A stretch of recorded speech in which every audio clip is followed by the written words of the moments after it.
Hoka, hey, Alita Army. Welcome to the Alita live stream of June the 17th, 2022. What is the Alitaverse, where we discuss all things to do with the movie Alita Battle Angel, the source manga Gundam, and the greatly desired sequels. I am your host, the Muskogee Creek from Denver, Colorado in the U.S., and one of our guests here is Max Tack. He's from near Sydney in New South Wales, Australia. How's it going, Maxie? G'day, Creaky. How you been? Good, good. And we also have Vladi. He's from the UK. And Vladi, I'm not sure what town you're near, but I know you're in the UK. So how's it going? Evening, Creaky. Yeah, I'm in southwest England, let's say. Oh, okay. Southwest England. Oh, down there near Mousehole and those places, huh? Yeah, in the Shires. Yeah, yeah. Nice. So anyway, we're going to have some other guests. Den's going to be coming on. He's running a little late. Oh, cool. I think. Yeah, he's basically, I guess he's been AOL for a little while, and we can rag him about that when he gets on. Being too busy with his waifu polls. Yeah, List of waifu wars. Yeah. Yes, that's exactly what that is. And we can let him talk about that a little bit too, I guess. And Angelus is a little under the weather today, and he said he was going to hang out in the chat mostly. So he's I don't know if he's out there yet or not, but Don't see him. yeah, he's but he may You're come right. on, but probably not. I think he was feeling pretty peaked, I guess. So how you gents doing? Pretty good. Very hot. Well, for England anyway. It's unbearably hot for English people. Oh, Even how though hot? it's for Australians, it's probably nothing. Yeah, how hot is it? What is this hot that you speak of? Like 20 degrees? It's 32 degrees today. That's a comfortable day. 32. No, that's unbearable for us. Yeah. I've got the fan in the window in my bedroom now. That's partly one reason I came on. It's way too hot to go to sleep, so I'm just going to stay up. Wait till you have a week of 40 plus, man. Then you know what hot is. Yeah. That'll never happen. I remember we haven't had a really hot summer for a few years now because we've got La Nina happening, so we tend to get rainy seasons. But I remember a couple of years back, we were redoing the kitchen, and I was up on cabinets, working on the cabinets. It was 46 degrees outside. God almighty. We had the air conditioner running as hard as it could, and it was about 32 degrees at like, normal, like 170 centimeters, where my head was at. And I'd climb up to work on the overhead cupboards, and it'd go up 10 degrees. That's what the heat layers were like inside the house. It was shocking. Wow. We just had Safani Sung join us from California. How's it going, Safani Sung? I think you might be muted. Safani. Yeah, good. Yeah, talking about the temperature, I guess it got up to 100 degrees Fahrenheit here, which I guess is like 83 degrees Celsius. So, or not 83, I'm sorry, 38. Got my damn numbers switched. About 38 degrees Celsius. Yeah. So. Yeah, I couldn't handle that. I'd have to Yeah, it's pretty warm I'd here. have to fill up I'd have to fill up my wheelie bin with water and just sit in that all day. Yeah. When I was a kid, I had some friends who were a little bit unusual. They got a post hole digger, and they dug a pit in their front yard, and lined it with garbage bags and filled it with water and threw ice in there and just stood in it. The poor man. That seems like such an Australian thing to do. I don't know why. Yeah, a poor man's swimming pool. Pretty much. Yeah. So anyway, it's good to have all you guys on. Like I say, Den will be on. And of course, I put a while ago, I put in the chat, I put the link. So if anybody wants to come on, I'm gonna put it in there again just to be safe. There it is, right there, the link. So just click on that. Now we'll bring you in. Oh, let me get rid of that. immediately. Got my email up. I don't know why I did that. Yeah, when I knock off work every day, that email goes down, or it should. Okay, so I guess we got all the pleasantries out of the way. Although anytime we talk about Alita, it's pleasant, so it's not there's nothing wrong with that. Absolutely. And yeah, we're going to talk about the Alitaverse here. But before we do, I want to put a little plug in for our other girl, Elle Lamont. Hey, Yeah, Salvage Marines it's gonna premiere next month, and it's on Crackle Casper Van Plus. Dien. Yeah, that's right. Legend. Yep, that's exactly right. And it's on Crackle Plus. So That's cool, Crackle. Yeah. It looks like an Alita knockoff. Yeah. It looks like a cyborg. Yeah. I think they're mech suits, I think, but yeah. The folks in Salvage Marines, they have a Instagram presence, so I started following them, and I guess they followed me. So they're pretty tight-lipped about it. They're not saying too much about what it's about or any of that kind of good old thing. So what's it showing on? I'm sorry. Where's it showing? On Crackle Plus. Oh, it's probably just America. Yeah, I think if you say crackle.com, that'll get you to the website, and then that's a subscription I think you got to get. So and I don't know any more about it than that, but I do intend of getting it, and I want to watch this. So I really like Casper Von Dien. He's pretty cool. I liked him in Starship Troopers. I certainly liked him in Alita, and so yeah, certainly I like Elle Lamont. She's great. So anyway, she's a sweetheart. Say what, Monty? She was so nice on the stream with us. Oh yes, she was. Yeah, she was. She was really great. Yeah, she was a real sweetheart, man. She stuck in there with us the whole time. She is a card-carrying member of the Alita Army. Thank you very much. Of course, she'd stick it in. Yeah, that's right. It's great. You think these people would come on like from the movie and go like after theirs, like they say they're only going to be 2 hours, but no, they're always happy to stay. Same with Lighter. Well, even if they only come on for 15 minutes, that's exactly. Cool. That's all I'd expect from people like that. Yeah, so but Elle's great. I'm glad we got to interview her about 3 weeks ago, I guess it was, and she was like I say, she was a real sweetheart. She was great, and she braved us for for nearly 3 hours, so it was pretty cool, So so anyway, I highly recommend everybody catch Salvage Marines. I think there's going to be 6 episodes, is what she said in the Radio Chaos stream a few weeks ago. It's a show, not a movie. Yeah, it's a series. Mini-series. Yeah, mini-series. That's right. And I'll see if I can find it. Yeah, she plays I guess a squad leader, I guess, Nice. Squad I'm always leader. up for some like cheesy sci-fi. It's always good fun. Yeah, and she's I think she's got speaking parts in that movie too, so that's going to be pretty good. Cool. Yeah.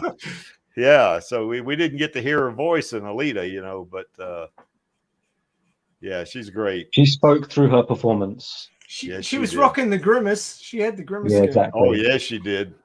Boy, I tell you, there are a lot of those shots. I like I said on the stream to her, she looked badass in a lot of those shots.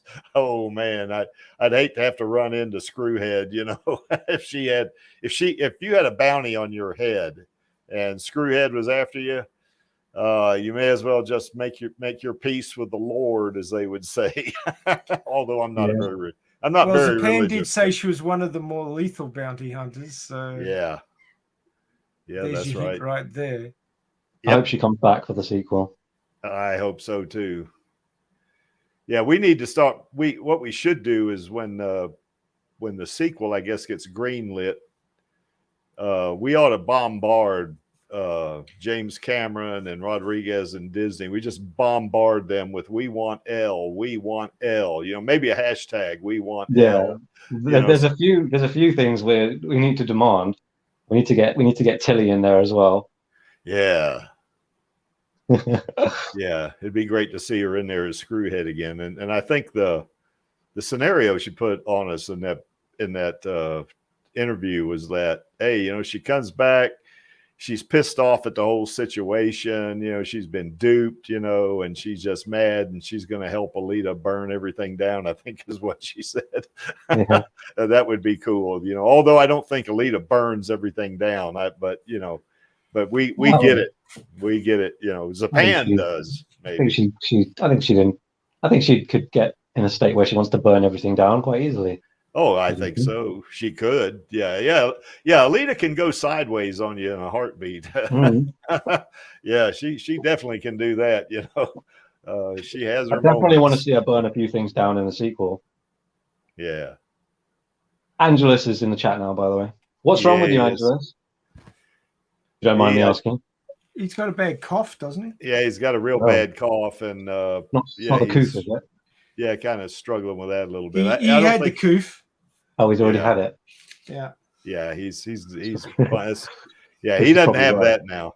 Yeah. The flu's pretty bad down here because we're in winter at the moment. So the flu's pretty bad down here for the first time in a few years because everybody was wearing face masks back during the heavy COVID before the vaccinations. So the flu couldn't get any purchase because it wasn't getting spread. But now everybody's gone stupid and stopped wearing masks and everything's spreading now.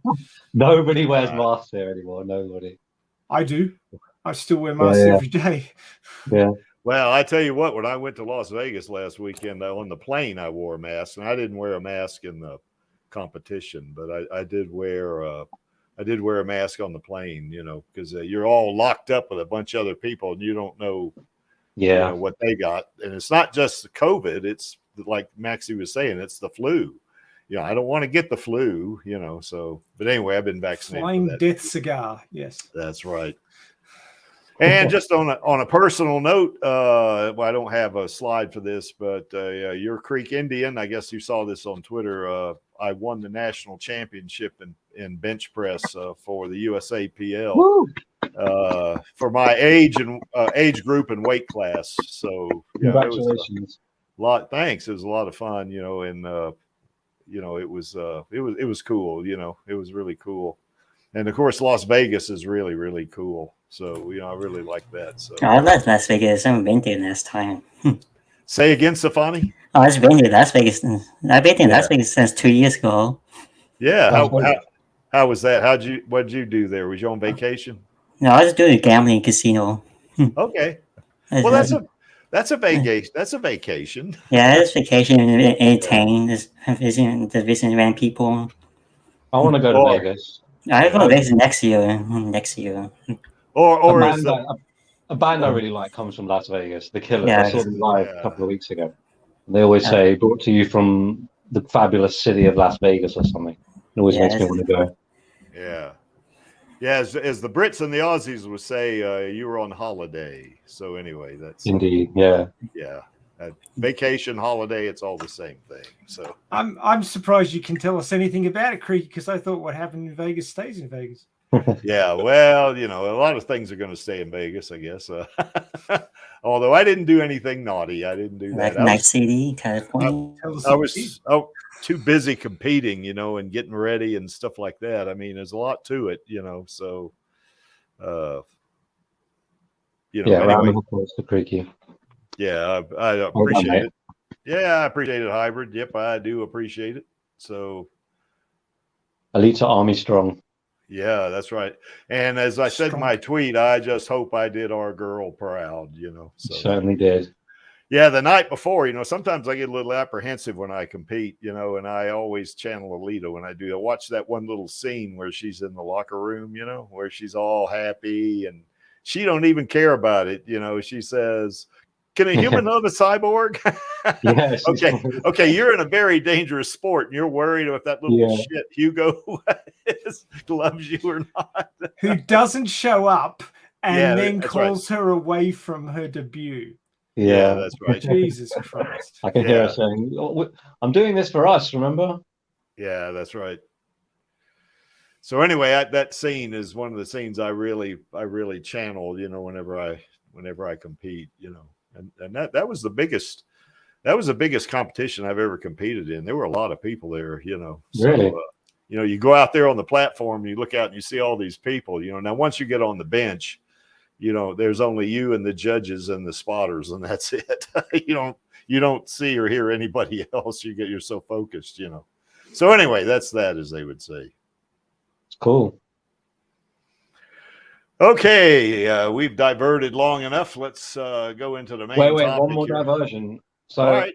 After El Lamont, who's our next target for our live stream from the movie? Is there anyone else that we can conceivably get? I don't know. We could go after what's his name played Tanji. We did that before, didn't we? And he kind of was going to do it, and he gave up, didn't he? Or he backed out. He changed his mind. Oh, that's sad. Probably Lana Condor might be a good one to try to get. Maybe. She's quite big though. She's a big deal. Yeah, she's a big star. Yeah, she definitely is. Kian might even be more likely. Who? Kian Johnson. Yeah, yeah. Well, he's a pretty big deal himself. True, he's not as big as Rosa Say or any of them. Or Lana. Oh, I'd love to get Rosa on the stream. Same. But people say because our stream's too small, she wouldn't want to come on. I don't know. Does she really care about that? Yeah, maybe. I don't know. I think we'll see. When we do get that greenlit sequel or a series, either one, we get either one of those or both.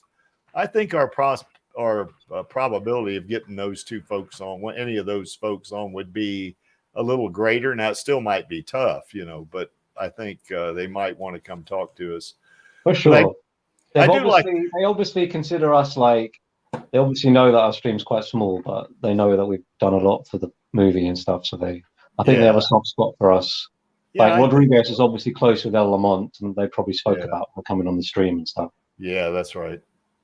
And we could try Jackie or Haley, because he's pretty busy on Twitter. He might listen. Yeah, he's a big deal too, though. But yeah, we got Lita on just by me asking her on Twitter. So. Yeah. All it takes is asking. Sometimes it's a bit awkward to ask. Yeah. Welcome, Chaos. Hey. All it takes is asking. Sometimes it's a bit awkward to ask. Hello. I guess the only thing I'll say is that. Chaos. Hi. I've got the episode coming on Monday, and also the 2 Motorball radio dramas. I guess the only thing I'll say is they're up. Well, the echo. I've got the episode coming on Monday. Yeah, I think you're getting a little bleed over there or echo from your YouTube. You need to zero your volume on your YouTube, Chaos. Yeah, or mute it. We're getting you twice. But that's okay, Chaos. We're glad you're here, bud. Okay, guys. I guess anything else before we get to the main topic? Chaos dropping in with some chaos. Okay, now it sounds singular, I guess. Right? Yeah, there we go. Yeah.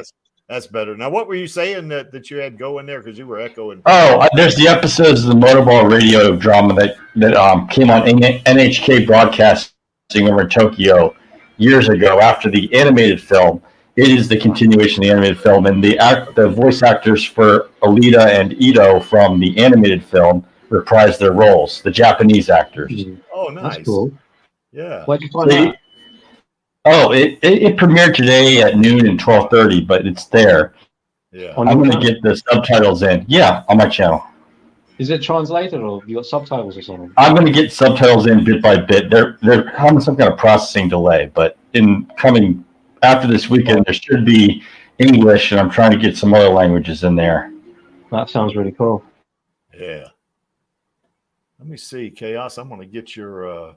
Let's see what I can do about getting your. See if I can get your. Oh, I know what the problem was. I didn't get out of the. I had a tab for the YouTube video, so it echoed from that. Yeah, there we go. Right here. I want to get your. Okay, I'm gonna put your.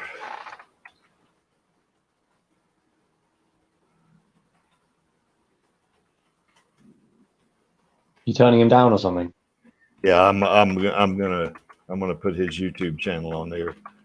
Oh. Yeah, so there we go. There's There's Chaos's. There we go. It posted. So there's Chaos's YouTube channel. He's got some pretty cool stuff on there. So go over there and take a look at that one. So, okay, let me get back over to here.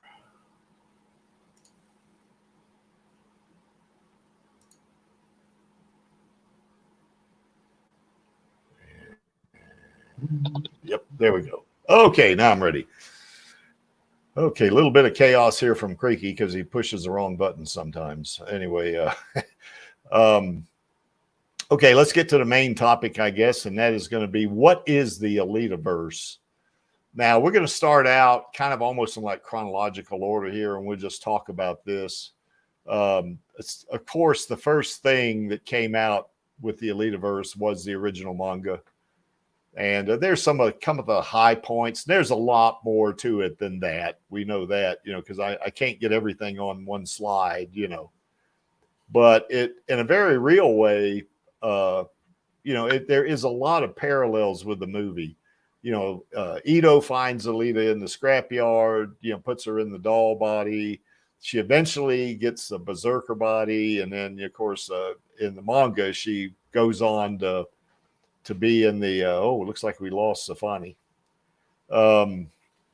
She goes on in the manga to the third league. Of course, in the movie, she wins the championship of the second league, and of course, arm wrestles Jashigan and all that. And then, of course, we get the Zerker Pan arc where Zapan gets a hold of Berserker body and he goes absolutely ape shit, and just kind of destroys half of, or a third of Iron City, or the scrapyard as they call it in the manga. And then, of course, there's the Badlands arc where she meets Figure 4 and has a nice little romantic relationship with him. And then there's the baby bomb thing at the very end of the manga, and that takes us right on into the last order. So anyway, guys, there's certainly a lot in the manga that's not up there. There's Safani. Sorry, you were saying. So what do you guys think about that? What so much good stuff to adapt. Oh yeah. And it's like Maxie always says too, for those of you that are afraid if you read the manga and it's gonna spoil something maybe for the the sequel or the series or something like that. No, now I saw the movie first, then I read the manga, but to me, yeah, it's still it's not really a spoiler. Some things are the same, some are different. And, for instance, Alita being in the second league in the movie, and she never gets to the second league in the manga. She's only in the third league.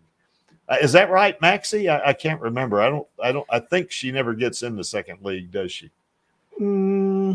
Or I know she doesn't get in the first league. She's looking at moving into the second league. Her manager's trying to get her up into the second league. But before she can do that, she gets the challenge from Jashigan. Yeah.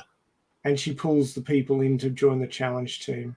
Yeah, she puts together a team, I guess, to challenge Jashigan's team, which to me would seem unfair because, Jashigan knows all those pro motorball players, except she does get Ajikutty, doesn't she? That's well, he was in the same league as her. He wasn't in first league in the manga. Yeah, but he's still a pro though. It's in a I guess in a stream we had a few months ago, we talked about the leagues. There's the street motorball fourth league or whatever they call it, and then the third league is like semi-pro, if you want to think of it as that. And then the second league is like it's pro, but it's kind of like a lower level. And the first league is, of course, it's like the Major League Baseball in U.S. And I guess the second league is like minor league baseball in the U.S. And there's a lot of parallels you guys can judge from that. So, but she never gets in the Champions League. Now in the movie, by becoming champion of the second league.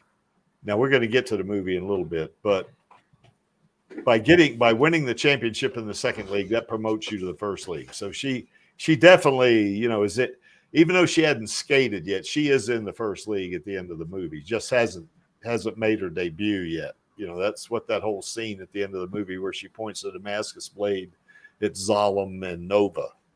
You know, so, but she at that point, she is a first leaguer at that point. So in the movie, in the manga, she is not.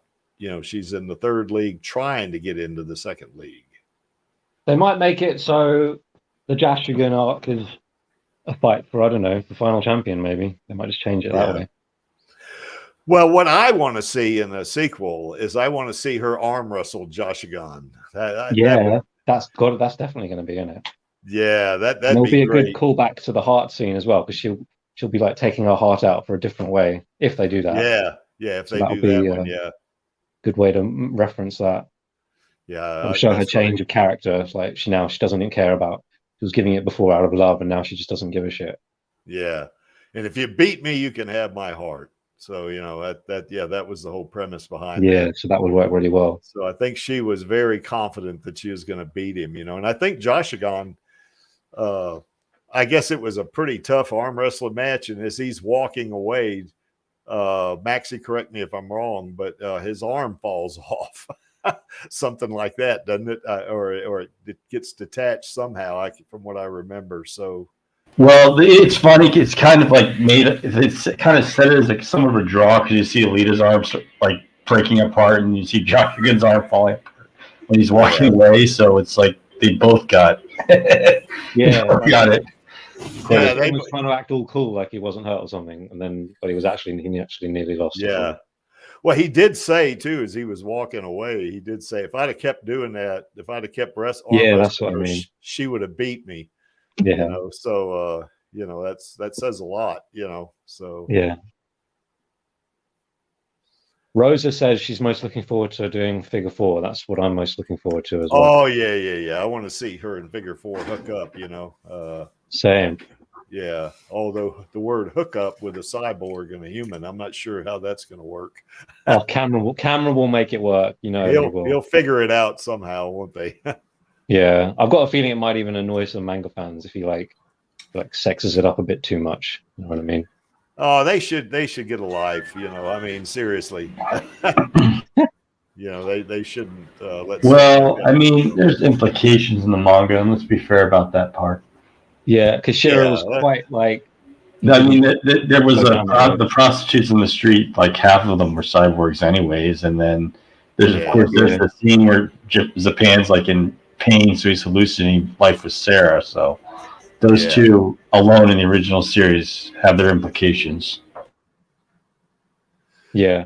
We talked about that last week, didn't we? On the Radio Chaos stream, whether or not they were going to have the Zerkapan arc or the Zapan arc, and I hope they do. That would be the coolest thing to see what adaptation that Zapan would put on the Berserker body. You know, in the manga, of course, he's like a huge monster. You know, I mean, he's gigantic.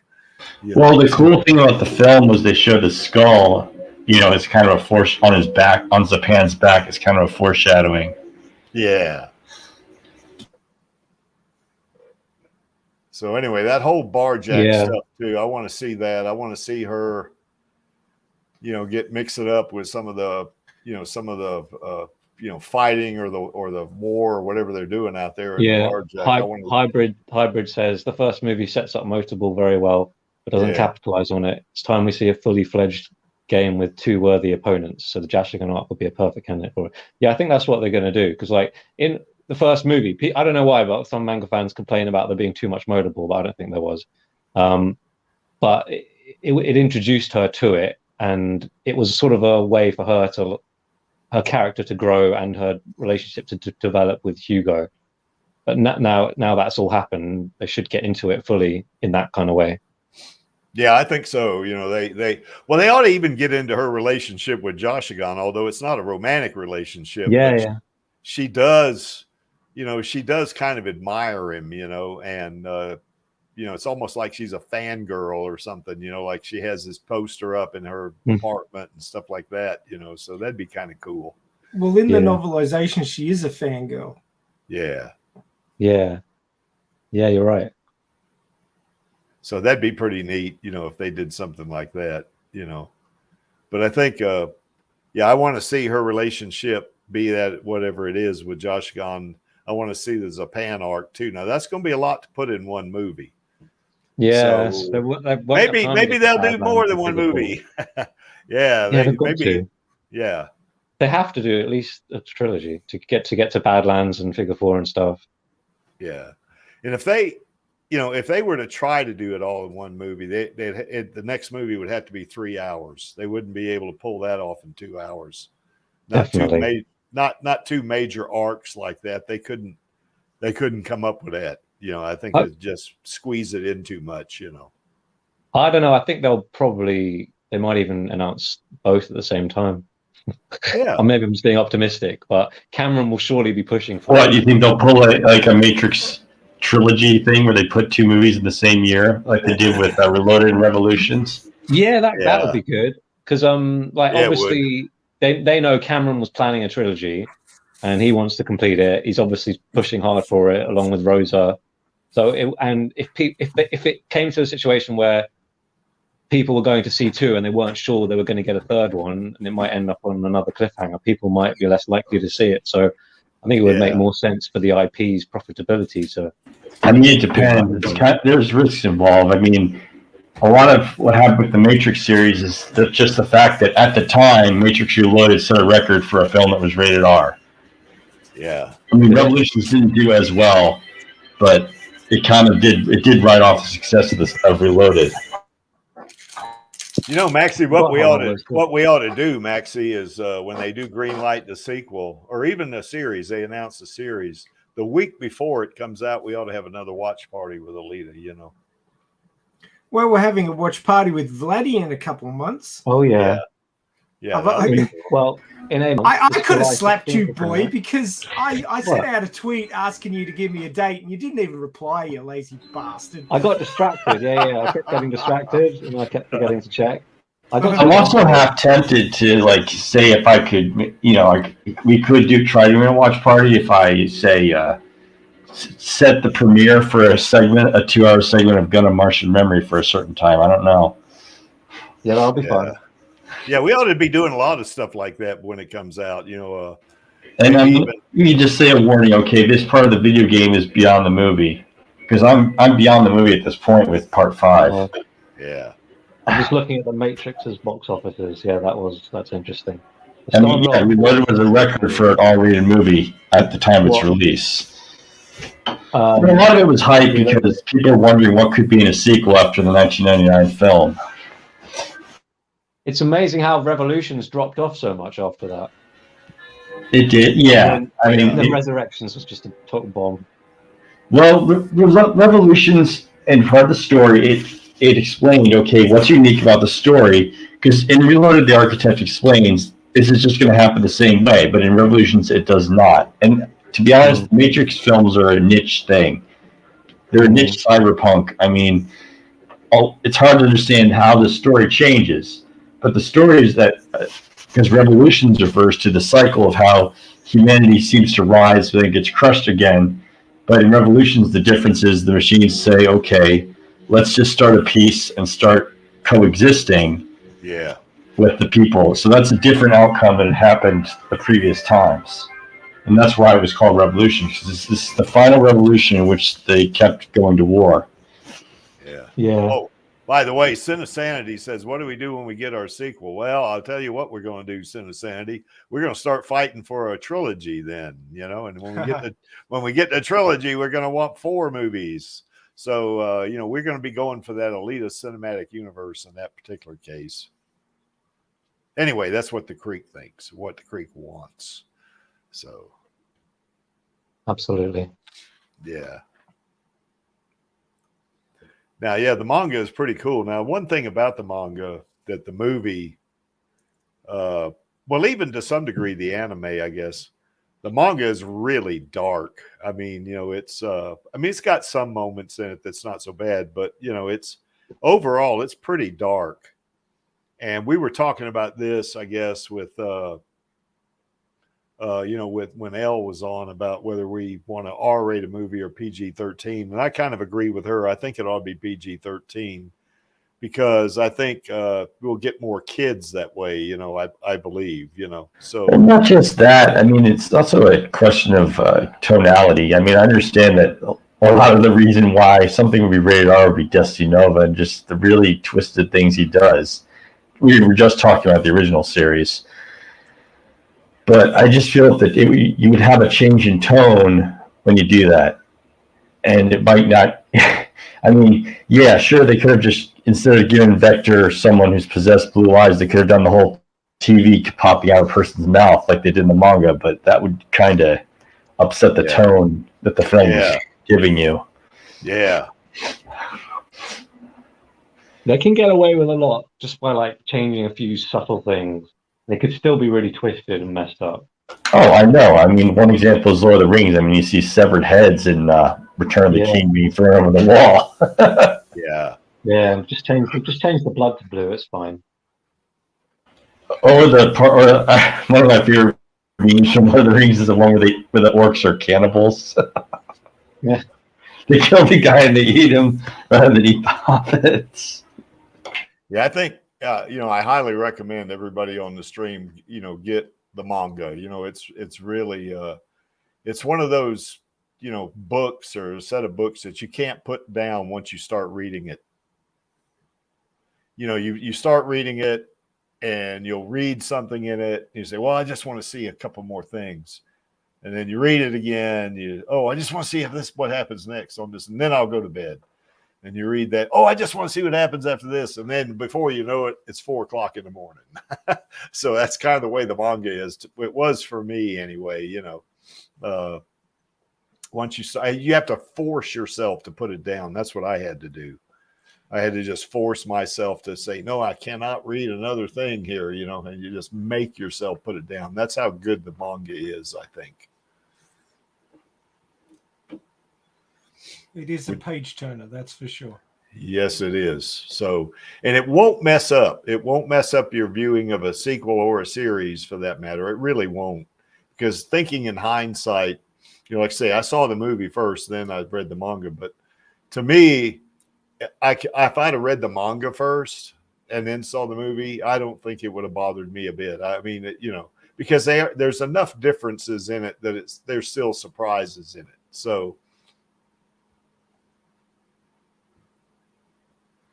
yeah, and the video game also, as I'm going to say, it doesn't.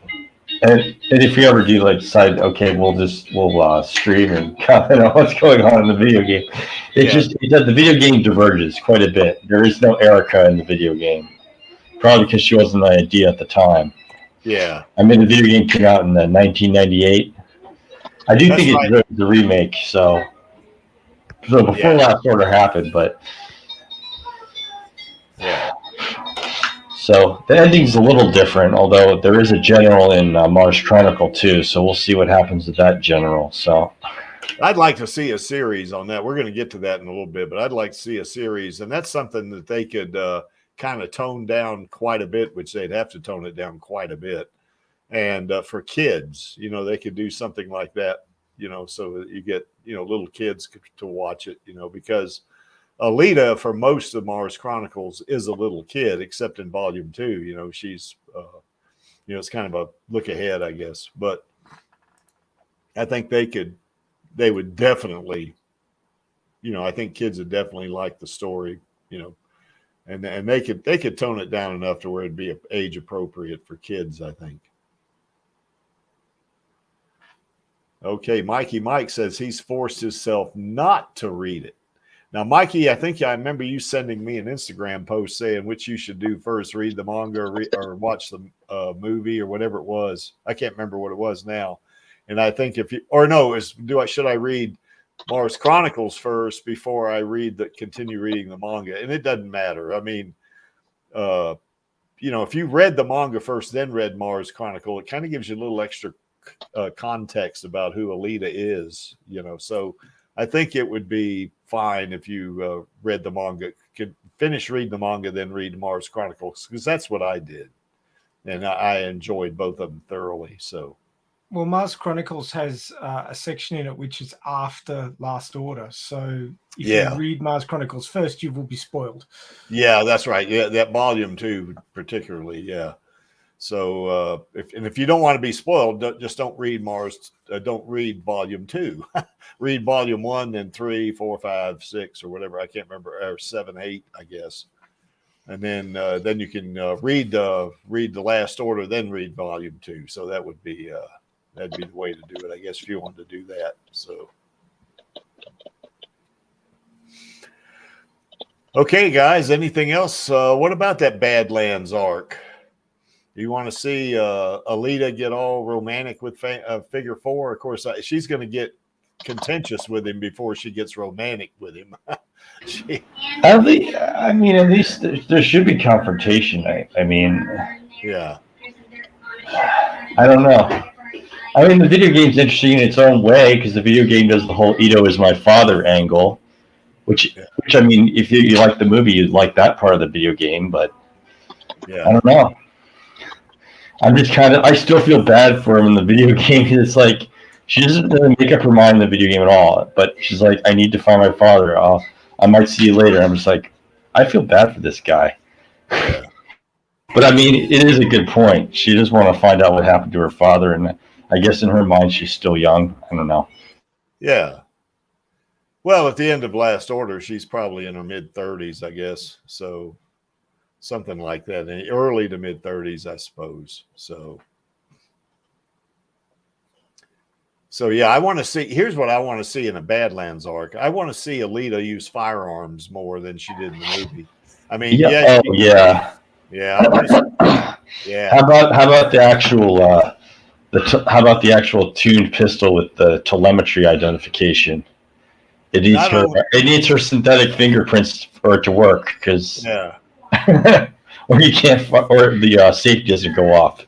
Well, not only that BFG she fired, she put over Figure 4's shoulder, to shoot. It was the anti-armor rifle, yeah, anti-material rifle, 50 cal, yeah.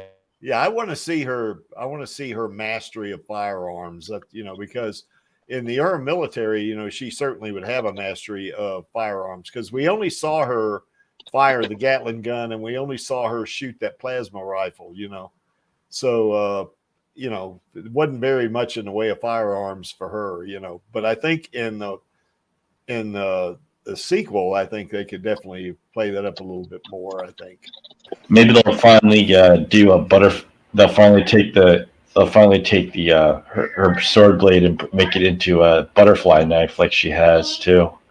Yeah. Yeah, I don't know. That might be a pretty big leap for some moviegoers, anyway.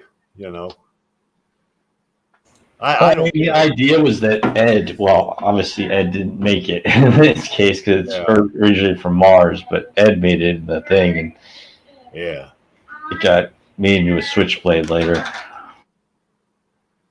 Yeah, I think it doesn't matter what they have Alita do in the sequel. I'm going to watch it. And it doesn't matter what they ever do in the series because, by now, I would think Robert Rodriguez has already pitched an Alita series. But that'd be my guess. And, or if he hasn't pitched it, he's waiting for Avatar, to see what it's going to do, I think Avatar is going to be big based on the trailer I saw. God Almighty, that is going to be a great, great flick. You think he's going to pitch a series instead of a sequel? Well, no, that's just what Rosa was saying in that video. When she was at WonderCon, she said he was going to pitch a series. I think she didn't say that. Yes, she did. She didn't say series. Yes, she did. Actually, she? Yeah. Yeah, well, she didn't. That's right. She didn't say it. Jeff, no, the interviewer did. Yeah. You're right. You're right. Jeff from Cinema Blend said series.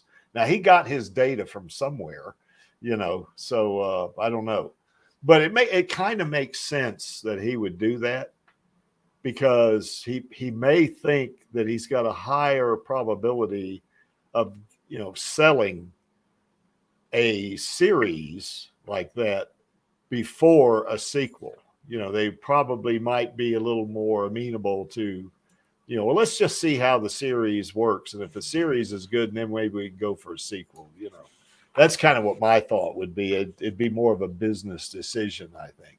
So you're right, Hybrid. Alita is addictive. There's no doubt about it. Both manga, movie. The anime I only saw one time, and I enjoyed it okay, but it's not really my cup of tea that much. But anything with Alita in it, I'm going to be good with it. So I would just say it's my least favorite of the three, So anything else about the manga, guys? So we know the original manga is going to be part of the Alitaverse, or it is part of the Alitaverse right now. Any other thoughts, guys? Sorry, I'm getting triggered on Twitter. I'm sorry, Vladdy? I'm getting triggered on Twitter. Sorry. Yeah, there's something new for Vladdy. He's never had that happen before. I'm not going to stand by in the presence of Alita erasure. Someone just made a tweet. Oh, the only live-action anime adaptation they've ever got right is Speed Racer. Yeah. Rolling my eyes. Oh, that's bull. That's bull. Of course it is. I mean, I saw Speed Racer or some of it years and years ago, but I think Alita. No, I didn't. I don't. Speed Racer wasn't my thing, but I think Alita is. I think they got that one right. They hit a home run, in my opinion. So that's baseball term, guys. Speed Racer's cool. Yeah. Oh, I just think Alita's way better. Baseball or softball, that is. Yeah. Rounders, as we call it in England. Yeah. Or hit first. It was hit for 6, right, Maxie? Yeah, cricket. That's cricket, man. Don't mix your baseball and cricket. Yeah. Yeah, I was thinking rounders. It's like this. Again, we don't play baseball here. We play cricket, but when we're in school, we play rounders. It's normally played by girls, which is just the same as baseball, basically. We have baseball and softball down here, so yeah. You underarm pitch in softball, so it's not quite so. Well, I remember years ago when I played fast pitch softball, one of the better teams, world teams, was an Australian team. I remember that. That's been many years ago, though. So anyway, there's plenty of sports nuts down here. Oh yeah, and that's we even have a cricketing institute where people can go and study to get better at cricket, which is the one thing that gave us a leg up over the rest of the world in cricket there for quite a while. Until everybody copied it. Yeah. Yeah, my grandfather used to play cricket many years ago. You've got to be pretty patient to play cricket. It's not a... That was what I thought. I mean, I've heard people badmouth baseball about it being boring, but it seems like cricket games last a lot longer than baseball games. Yeah. Those things can go days. Yeah. England finally won a cricket game. We've lost so many tests in a row, apparently. I don't follow it that closely. But we finally won one. Who was it against? New Zealand, maybe? Someone like that.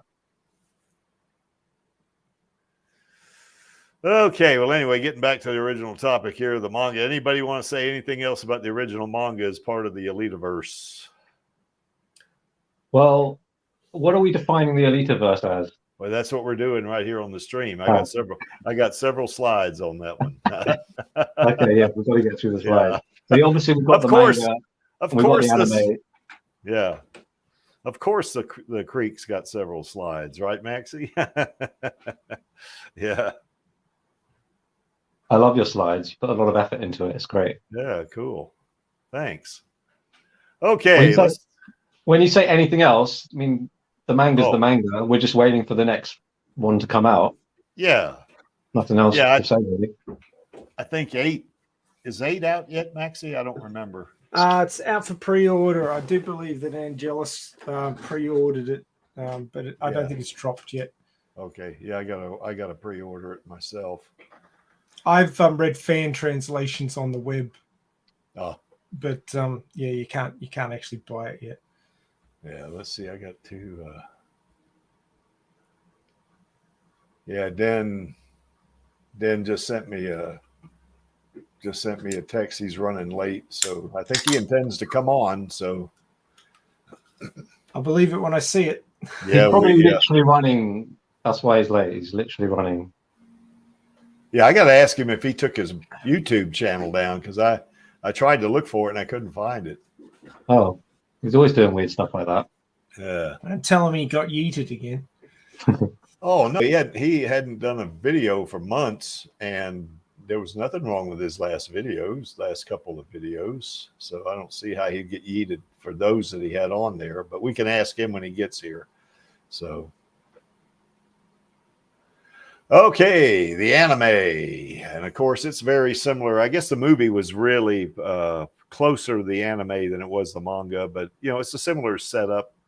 Alita's found in the scrapyard by Ito. She meets Hugo. She becomes a hunter warrior. Of course, she becomes a hunter warrior also in the manga too. So she had a fight with. I got Grusicka there. Now that in the manga, that was in the manga. Yeah, in the manga it was Makaku, and Grusicka was the guy that was in the underworld, I guess, that was going to attack Ito, and she took him out, So anyway, he's not Makaku is more of the replacement or the substitute for Grusicka, not Grusicka, So, and I guess the anime is about 54 minutes from what I remember. That sounds about right. Yeah, and it was okay. I enjoyed it. I did. Now I've only seen it the one time. So obviously I don't think it's as good as the movie or the manga, but I enjoyed it pretty good. I highly recommend folks watch the anime, and you could see the parallels there more between the anime and the movie than you can. The manga and the movie, although there are parallels there too, but the movie was more faithful to the anime than it was the movie. Yeah, it's a good mixture. Yeah, I think so. When you're doing something in a shorter format, you've just got to add, and a different visual medium, you've just got to add and change things around. And I think they mixed it up. The movie mixed it up quite well, like keeping Sharon in, but then adding the bereavement of the child and stuff. So yeah. And in the anime, there is no motorball. So I mean, Alita doesn't play motorball in the anime. She's just a hunter warrior. She fights. What's his name? Clive Lee of the White Hot Palm, I guess. And she fights Grusicka. She fights. She fights 2 or 3 folks, I guess. But she, it's similar. The dog gets killed, in the Kansas bar, just like the dog does in the movie, and that kind of thing. And she's very much somebody you would underestimate if you just saw her, not realizing she's a cyborg, because she's a little girl basically. She's like 4'11". In the anime, it doesn't really go into how tall she is, obviously, but you could tell by, how when she stands next to Ito or something like that, she's a little bitty girl, but man, what they say, good, powerful things come in little packages. I mean, she's a terror boy when she fights. So pocket rocket.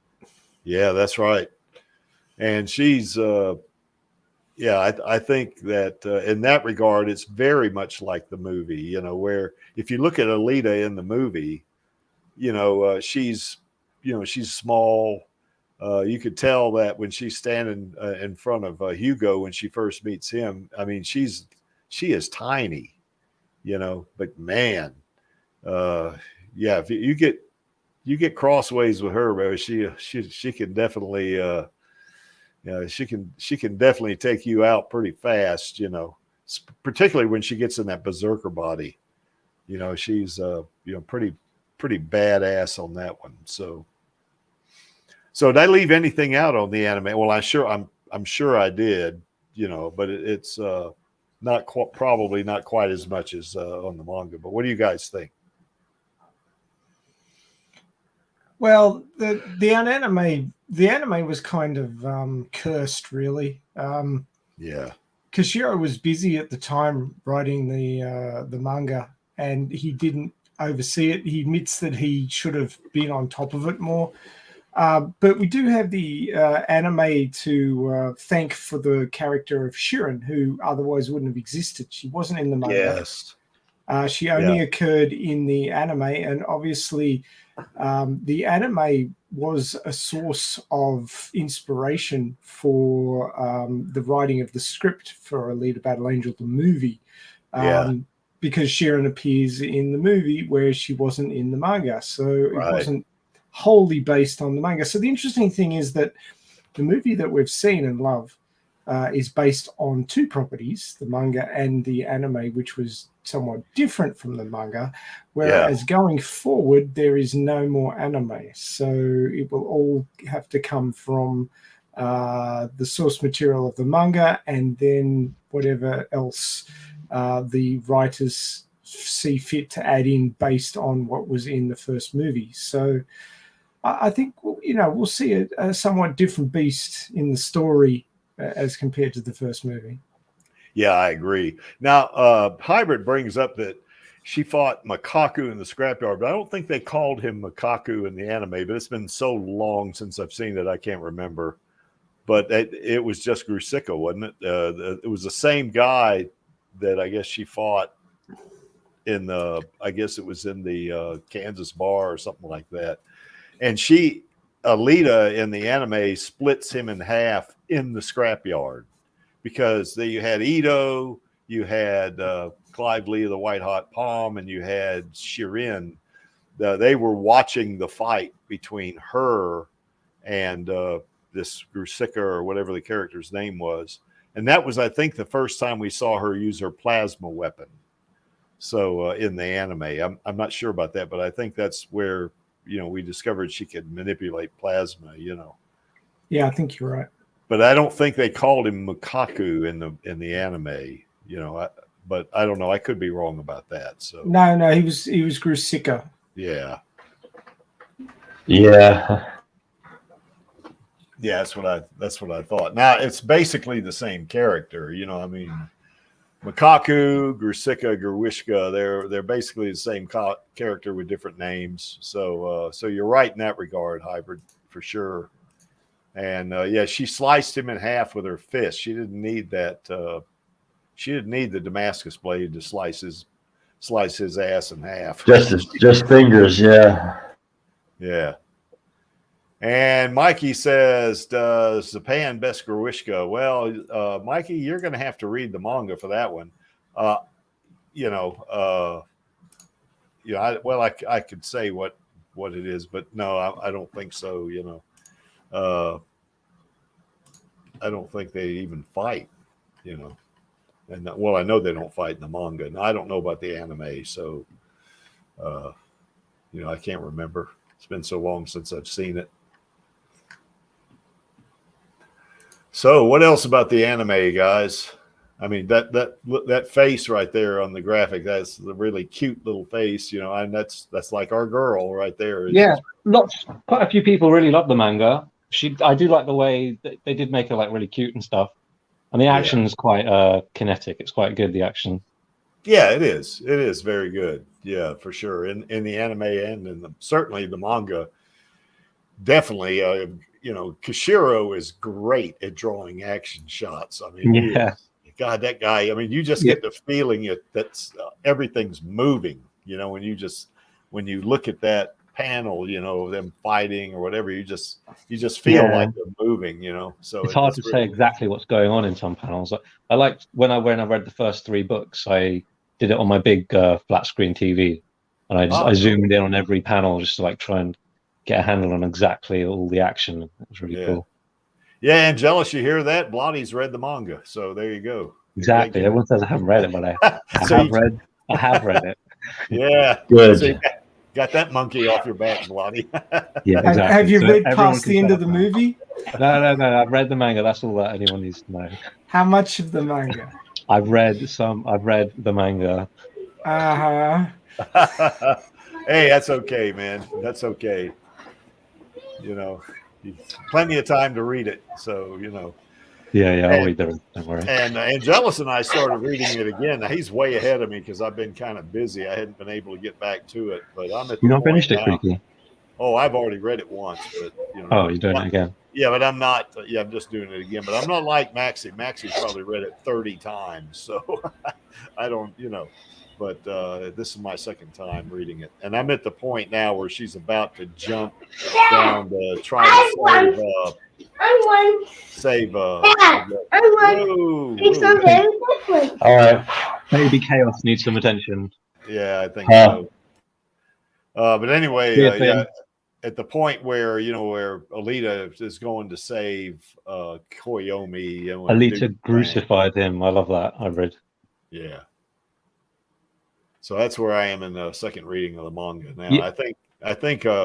I think Angelus is already through the first, because we got the same box set, I think, and he's already through the entire first volume of the box set, so he's way ahead of me. So, in our second reading of the manga. Now, has he read the manga before, Maxie, a couple of times, or has he only read it the one time?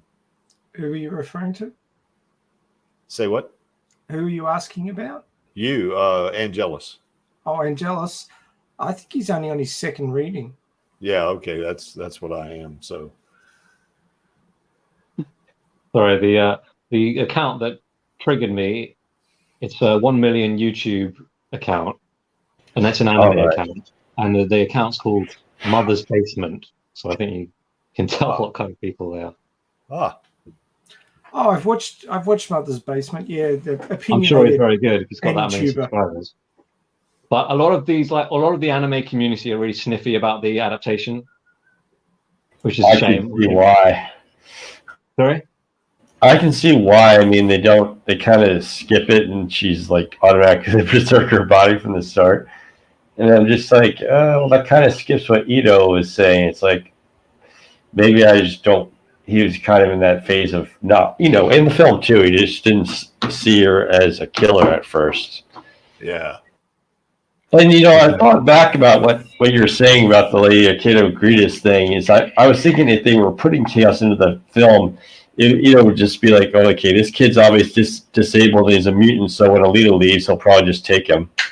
And then Chaos will find out that he brought Dusty Nova to Ito because Dusty Nova was tracking him. So it would be a very huge departure, but I could see that being a developing character type story. Because imagine if you had to admit to Alita, I didn't know, but my father followed me to get Ito. So, Yeah. So anyway, I mean, think about it. If Ito sees some guy who's blind and remembers how his own kid was, was paralyzed. So, I could see it going that way.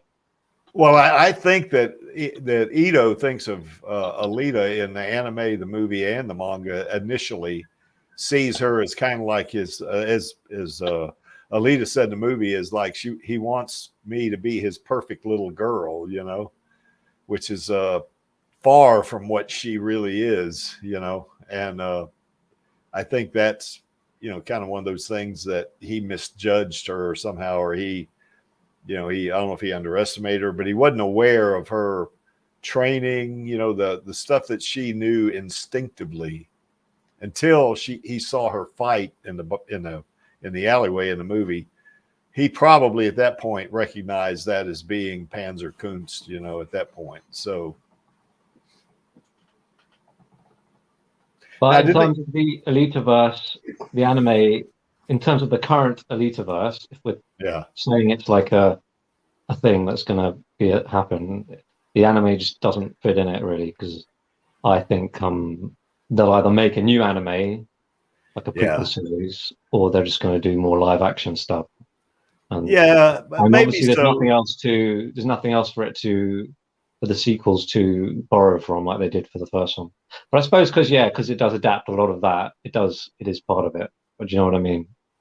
It's not going anywhere basically from that. Yeah, I don't think so either. I think if they did another anime, kind of like what the movie is, if you want to think of it, they'd have to reboot it. I think because for one thing, the anime doesn't have any motorball in it. Yeah, there's just the radio drama, but that's not an anime. Yeah. Except for the fact that they got 2 voice actors back. to reprise their roles. Yeah. So yeah, I think that. But I, you know what though, Vladi, I do consider the anime part of the Alitaverse. Now I think it's because it's got Alita in it, but it's kind of similar to like the Spider-Man movies, the movies that came out before the MCU. Yeah, I suppose it's just again it's a definition of a verse, right? And they all met together in No Way Home. Yeah, now so basically we got the original guy played by Tobey Maguire, and he did his thing, and Andrew did his thing, and then Tom Holland did his thing. Like there were 3 Spider-Man in the same movie. Well, you know, it's like now they are part of the MCU. Now the Andrew Garfield and well, they're separate. They're in a separate, totally separate continuity, but they just it's the same thing they did with the Spider-Verse animated film earlier. Yeah. They went back to their own thing, and they're not with him now. But you temporarily had 3 Spider-Men together. They do go back. They go back to their universes. That's for sure. Yeah, I like that movie. That was a good movie, though. No way. I think it was a little convoluted, but it was kind of nice to see how the guy played by Toby recognized, the Dr. Octopus guy and said, hello again. Yeah. Yeah, I like Doc Ock in that movie, you know. He looks at Spider-Man, Peter, he looks at Tom Holland Spider-Man. He says, "Oh, nanotech, you've come a long way since the last time I saw you." Yeah.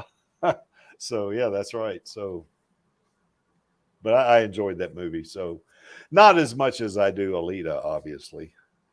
So, I haven't watched the Spider-Man since Spider-Man 3. Oh, really? It's okay. I mean, they basically rebooted it with 2 movies with Andrew Garfield, and then they rebooted it again. But I've already seen like a good Spider-Man. Yeah, with the newest one, they do skip over the origin part, and I kind of understand that because it's getting redundant at this point. I mean, with Venom, I'm glad they just did the Venom movie. I know it's weird that you don't have Spider-Man in it, but they already did the origin with Spider-Man 3. So then decided to go to the whole part where he's in California. Fine. That's moving on to a different kind of story. And that's exactly what you should be doing, ideally, with the reboot, is using the reboot to tell stories that you couldn't. Because obviously Venom died in Spider-Man 3. So now if you do the new one with Tom Hardy, do it where he's in California. It works. Yeah. Well, I like Tom Hardy's. I like his Venom better, and I liked the other Venom. He to me it was a better Venom. So, anyway. Well, couldn't you imagine if Chaos and Den were like Venom, where it's like we are chaos? Yeah, I like it. Someone's head off. I like it when Tom Hardy's talking to Venom, and the Venom says something like, "You can't just go around eating people." Well, the funniest part is that is Tom Hardy's voice. They lowered the pitch. That's it. Yeah. That's so funny.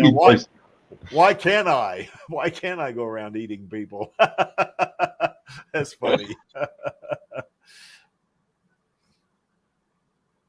Yeah, I did a meme on that, I think. on the Venom thing, So anyway. Oh, was it on your Twitter thing? I'll check it out. Yeah. That's on YouTube, right? Yeah, it's on YouTube, yeah. Yeah, maybe I'll tweet that. That's what I'll do. Go for it. You can convert it to a GIF, and that makes it easy to get on Twitter. That's what voice said, isn't it? Except you don't get voice with it. Yeah, you need to put something. That's true. Yeah. Okay, anything else about the anime? The anime is pretty short, compared to the manga, certainly, and even shorter than the movie. Like I say, it's only 54 minutes, I believe, is what it is. And it doesn't have a lot of what the movie has. It doesn't have Motorball in it.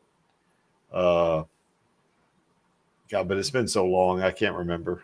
I think I saw the anime back in 2020, I think, is when I saw it. So... yeah, but you're right, Maxie. I'm glad they pulled Sheeran, out of the anime and gave us Sheeran. Thank God for that, or else we wouldn't have had Jennifer Connelly. Oh yeah, for sure. And I tell you what, Jennifer Connelly's not dead. You know, I mean, she could come back. Yeah, she'd come back she's as a definitely coming cyborg. back. Yeah, She's being held by. She'll be back in some way. Nova will do something crazy with her. Yeah. Well, she'd probably just have a cyborg body or something like that. Maybe that'd be kind of predictable, but you know. Of course, yeah. Yeah. Some flashbacks, maybe too. Yeah, I think so. So anyway, that's the anime, and yep, the Creek thinks the anime is part of the Alitaverse. Now it's kind of the low end of it, I guess. Although I like to say it is enjoyable, it's watchable, but it's not like the movie. It's not gonna I don't want to badmouth it because I liked it okay. I liked it. It's good, and I know some people really like it even more than the movie, which I don't really quite get, but it's definitely got its charms. I like the song that they made for it. Yeah. And well, you know, if they do another anime with Alita, it'll be the graphics will be a lot better and stuff like that. Like I hope the so, graphics in the 90s was kind of. Well, I mean, it depends. I mean, if you've watched like on Amazon has Invincible and Netflix had the Castlevania anime, and either of those are pretty detailed. For an ongoing TV series. Yeah. I mean, it's live stream, but it works and it's pretty detailed. I hope they don't do some 3D thing like Ghost in the Shell got. Oh, but that's what I liked about Invincible, and I mean, there is some computer work involved with Invincible, but it still looks illustrated. It looks like illustrated animation. Yeah. Yeah, but Invincible was good though. I enjoyed that too. If they did Alita like that, a series or an anime series, I'd be all right with it. Bloody, you can say what you like about Ghost in the Shell, SAC 2045, or Black Lotus, that the animation wasn't very good, but the stories are both excellent. Absolutely. And you know, I feel sorry for the production crews that put their love into these things, but they didn't have the budgets they needed to really make it shine like Alita Battle Angel did. I mean, you can have a brilliant story, but just not have the budget to make it look like it should. And then you get something like Alita Battle Angel, which blows people away because it's good all the way around. But that doesn't mean that the stories told in those other projects weren't worth telling. It just means that they didn't have the budget they needed to make it look as brilliant as it could have been. And it's a sad thing, but they're still really good stories. Yeah, they are. I know Angelus and I watched that Black Lotus. I thoroughly enjoyed that. It was really good. What I'm kind of wondering is like, I guess the soft topic goes in the shell, but could they ever do you think the standalone complex might ever get like a 2.0 treatment like the animated film did? Because I own the version 2.0 where they put in more detailed graphics in a lot of scenes. I mean, the story doesn't change in Ghost of the Shell 2.0. It's still the original movie, and here's the plot, but they've changed a lot of scenes to show higher resolution, such as the computer hacking scenes or this camouflage scene. Yeah. I mean, it's worth it if you can just rent like Ghost of the Shell 2.0. You can see how they've updated it a bit. Because I think it was 2010 where they did 2.0. I'm not sure. Anyway, we lost Vladi because his battery ran out on his tablet. So anyway, that's ouch. Yeah, he wasn't keeping tabs on it, I guess. So okay, anything else about the anime, the 90s anime for Alita? When did this come out? When did that? Was it like 1993? Yeah, okay, yeah, because it was like 3 years after the. I mean, I just know that because it was before they did the major plot twist in the manga, so that was probably they showed the brain in a jar in the anime. Yeah. Yeah, it didn't come out in 1993. It's come out since August, maybe. This movie's so short in anime. Yeah, it's pretty short. That's for sure. Is it on DVD or videotape? Yeah, that's right. It was on videotape. I don't know. I had a DVD version. Yeah, of course. I saw it on YouTube. Both. So I have it on VHS tape and DVD. Oh, cool. I usually recorded copyright. But yeah, I watched it on VHS tape back in the 90s. Lottie said he was 5 years old when the anime, when the OVA came out. So I'm not going to say how old the Creek was. The Creek was 3,000. To be that young. Creek was over 3,000 years old when it came out.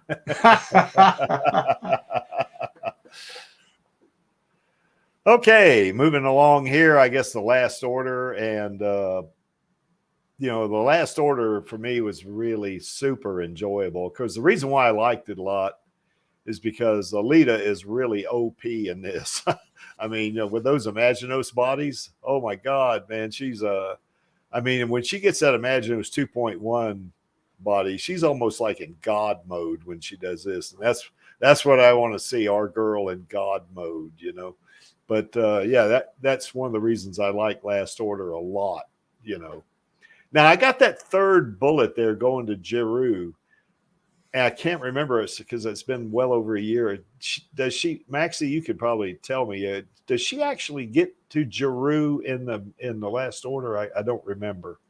Well, Jiru is where Aga and Badi is. Yeah. Okay. So she Aga and Badi. Yeah, that's right. There's a panel of them getting in the lift to go up. Yeah. Then Aga's there, and he basically hacks her, and she gets the shits with him, so she'll get her revenge and so forth and so on. And then she enters the Zot because she's trying to save the people of the Scrapyard and the Badlands and Tafaris because they need representation. They're basically forgotten about by Ladder and just considered like, pests. Well, weren't they going to wipe them out if the Space Angels had lost the Zot? It was being considered. Yeah, they were talking about, well, they're annoying. We might just get rid of them. But I don't really know where the people of Jiru were getting their food from. I would have thought it would have been coming up the space elevator from Scrapyard and the factory farms. Unless they had some kind of hydroponic gardens there or something, Yeah, they never showed anything like that. No, they didn't actually. So, but anyway, she does, I guess, get to Jiru then. For sure, yeah. I mean, the onion frame where they run the Zot is attached to the top of Jiru. So. Yeah, that's right. Yeah, you're right. Yeah, and that's where I know she, after she gets that Imaginos 2.1 body, she bitch slaps that Aga and body. He is no match for her when she has that Imaginos 2.1 body. He's pretty badass, wasn't he? She crushes his hand, but the person who truly bitch slaps him is Karula. Yeah, that's right. Yeah. Yeah, that'd be kind of neat to see in a way. We probably wouldn't see it in the sequel, but, if we got a trilogy or something, we'd see Karula probably in the third movie, I would guess. Right. Although it feels like by putting Destiny Nova up in the sky, they're kind of putting him in her place. Yeah. And of course, in the Last Order at the very end, there's a human Alita. She's, let's not spoil it, but there is a human Alita. Well, let's just say there's a double. Yeah, that's right. That's exactly right. Yeah. But she has a human body, and of course, Figure 4, I guess, hooks up with her, I guess, in the human body. That Alita, where she remembers everything up to the baby bomb, isn't it? From what I remember. Well, when come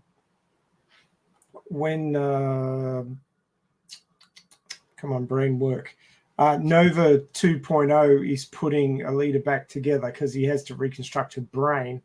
He takes an image of that brain that he's reconstructed and puts it into a biochip and doesn't let her know that he's done it. So she's wandering around with her own brain in a box, not realizing that's what it is, thinking that she's normal Alita when she's not. So it was another one of his karma experiments.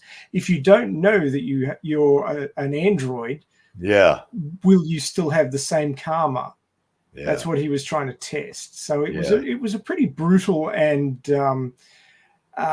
thoughtless, well, inconsiderate experiment, which is Nova's stock and trade. Well, so. Nova's basically he's a bastard. I mean, he's he's no morals, no sense of right and wrong. He just likes to experiment with shit, doesn't he? So yeah, that's right. She Alita in her Imaginos bodies. Now I can't remember in Imaginos 1.0 if she has a human brain. I don't think she does. I think she's got. I think she has a brain chip in that body too, doesn't she, Maxie? Sorry, which one? That first Imaginos body. Well, look who just showed up. Hey, how's it going? Hey, Dan, how's it going, buddy? Well, Imaginos 1.0 is in the non-canon original ending to the original manga series. So there's no mention there about that being a brain chip copy of Alita. So it could be, but it's never specified either way. Yeah. But I mean, the very end of that volume where she pops out of the flower as Bio Alita, I'm presuming that it was her original brain in that one. Yeah. Let me welcome Dan, you guys. Dan's from Tampa, Florida in the U.S. or near Tampa, Florida in the U.S. How's it going, Dan? Pretty good. How about you? It's been a while. Yeah, that's right, man. We missed you, man. Yeah, it's just time, Yeah. Did you take your YouTube channel down? I don't know what happened. Because I wanted to, kind of put the link in the chat, I'm not the chat, in the comment, in the description for that Into the Alitaverse video that you did, which I really like that. I like that one, and Alita in Love. I like that one too. But I was going to put both of those in the, in the comments for folks to click on, but I couldn't find your channel anywhere. Yeah, I don't know what happened, but I'll figure it out. All right. So you know what YouTube is, Yeah, like black people, so. What are you saying? YouTube is racist? I don't know. It's a good explanation to me. Keep taking down my videos, Yeah. Well, I didn't get the indication that they had yeeted you for any reason, because I mean, usually if you find maybe a YouTube channel that they've taken down, you click on it, you get a message, that this channel is no longer available or something like that. But I didn't find the channel. I couldn't even find the channel at all. So yeah. And I scanned my subscriptions 3 or 4 times, and I couldn't find them. Couldn't find your channel. So anyway. I'm looking right now for my videos. So, but yeah, go ahead with what y'all doing before. I don't mean to interrupt that. Oh, that's okay. Yeah, we've already talked about the manga, the anime, and now we're on the last order. So, about how they're part of what we call the Alitaverse, because I think some folks think of they think, well, we don't have an Alitaverse. Yeah, we do. We do have an Alitaverse. Now, we do want to expand it. That's for sure. We want a sequel. We want a trilogy. We want a series. We want some more anime. We even want some more stories, Yeah, because there's also the extra stories that they have there that take place within the universe of Alita, such as Ash and Victor and stuff like that. Yeah. Which is about the motorball guy. I think he was on drugs or something like that, which I guess they all are. But it was about that. It had nothing to do with Alita whatsoever, but it took place within the same universe. So that's I wish Kishiro did that, because he has his other manga that he just gave up on called Aqua Knight. And it's not indicated whether or not that's in the same universe. It probably isn't. I don't know much about it. I think the world might be completely different. But Alita takes place. Gundam takes place over such a long time period, over hundreds of years. So it's not completely out of the question that it could be part of the same universe. Yeah. Well, it's over. Well, depending on which one so 200 or 300 years. Even more when you add in, when you go back before the fall and all. Yeah, exactly. Yeah, and the vampires and all that stuff. Everything. Like it takes place over a long fucking time. Yeah. So it's not out of the question that the Aqua Knight could be in the same universe as well. I don't know if anyone's read that. I kind of skimmed through it a bit, but yeah, we got Lottie back. That's good. Hello. Yeah, I forgot to charge my tablet. So oh, the British are coming, huh? The British are here. The melting British in our pathetic 30 degrees. I'm fine. Just a little bit hot. It is fucking hot everywhere. What's going on? Hey, it's not hot down here. The one place where it should be hot, it's not hot. Would y'all just turn off the sun over there? Well, yeah, it's winter, so yeah, we didn't pay our heating on bills. that side of the world. Turn off the sun. Yeah, that'll work. That's how you know it's Australia in the movies when they put a sepia filter on. You know what I mean? Just make it look hot as fuck. That in Mexico. Yeah. I watched that. Az Luhrmann, is that his name? The one who's doing the Elvis movie. I watched his Australia movie the other day. I thought it was really good. Did you like it, Maxie? That thing, God. It's a bit cheesy. I quite like it. It is super cheesy. You're sort of watching it, you go, oh, Jesus, ham it up some more, guys. Come on, man. Yeah, exactly. Turn on the cheese. That's kind of his style, though. I got into it. I got really emotional at the end. Yeah, I mean, you can get into any story, but, the people who live in the places being represented are the ones that are sort of going, oh, Jesus. Yeah. I mean, you look at every Englishman either speaks in a Scottish or a Cockney accent. It's like, no, they don't. Yeah. Oh, well, that was a phrase I was going to use as a tweet about Alita. Someone says, she's not a bad-looking Sheila or something like that. It's just so many stereotypical phrases. Did that trigger you, Bloody? No, I liked it. Oh, okay. Yeah, I don't think Lottie has a Cockney accent. I think he's definitely got a British accent, but I don't think it's Cockney. Oh, we just lost Den. So. Got a weird accent in a way. My mum's from up north. Oh, up there in Newcastle. Oh, yeah. Newcastle. Yeah. And my dad's from up north too. And then we all moved down to London when I was a baby. So. Ah, okay. I live I say one from Newcastle. What's that? I live an hour and 15 minutes from a place called Newcastle. Oh yeah. Yeah. And hey, what they do? They take coals to Newcastle or something like that. Oh yeah, there's lots of coal mines up around this area, so there's plenty of coal moving through Newcastle. Yeah. My mother was born in Kilburn, so. That's a little north of London. She grew up in Dunstable, so I don't know if you know where that is, Lottie. But yeah, I don't know. I know of it. I wouldn't be able to point it on a map, but yeah. They called it Dunstable Downs because they had those. This is many years ago. They had those. I guess it was like hill area. There was hills, and they would fly these glider planes. And for some reason, they called it Dunstable Downs. I don't know the rhyme or reason behind it. They just did, So okay. So anyway, I want to see Figure 4 and Human Alita. I want to see that little situation. Oh, I'd love to see Human Alita. Yeah, that'd be great.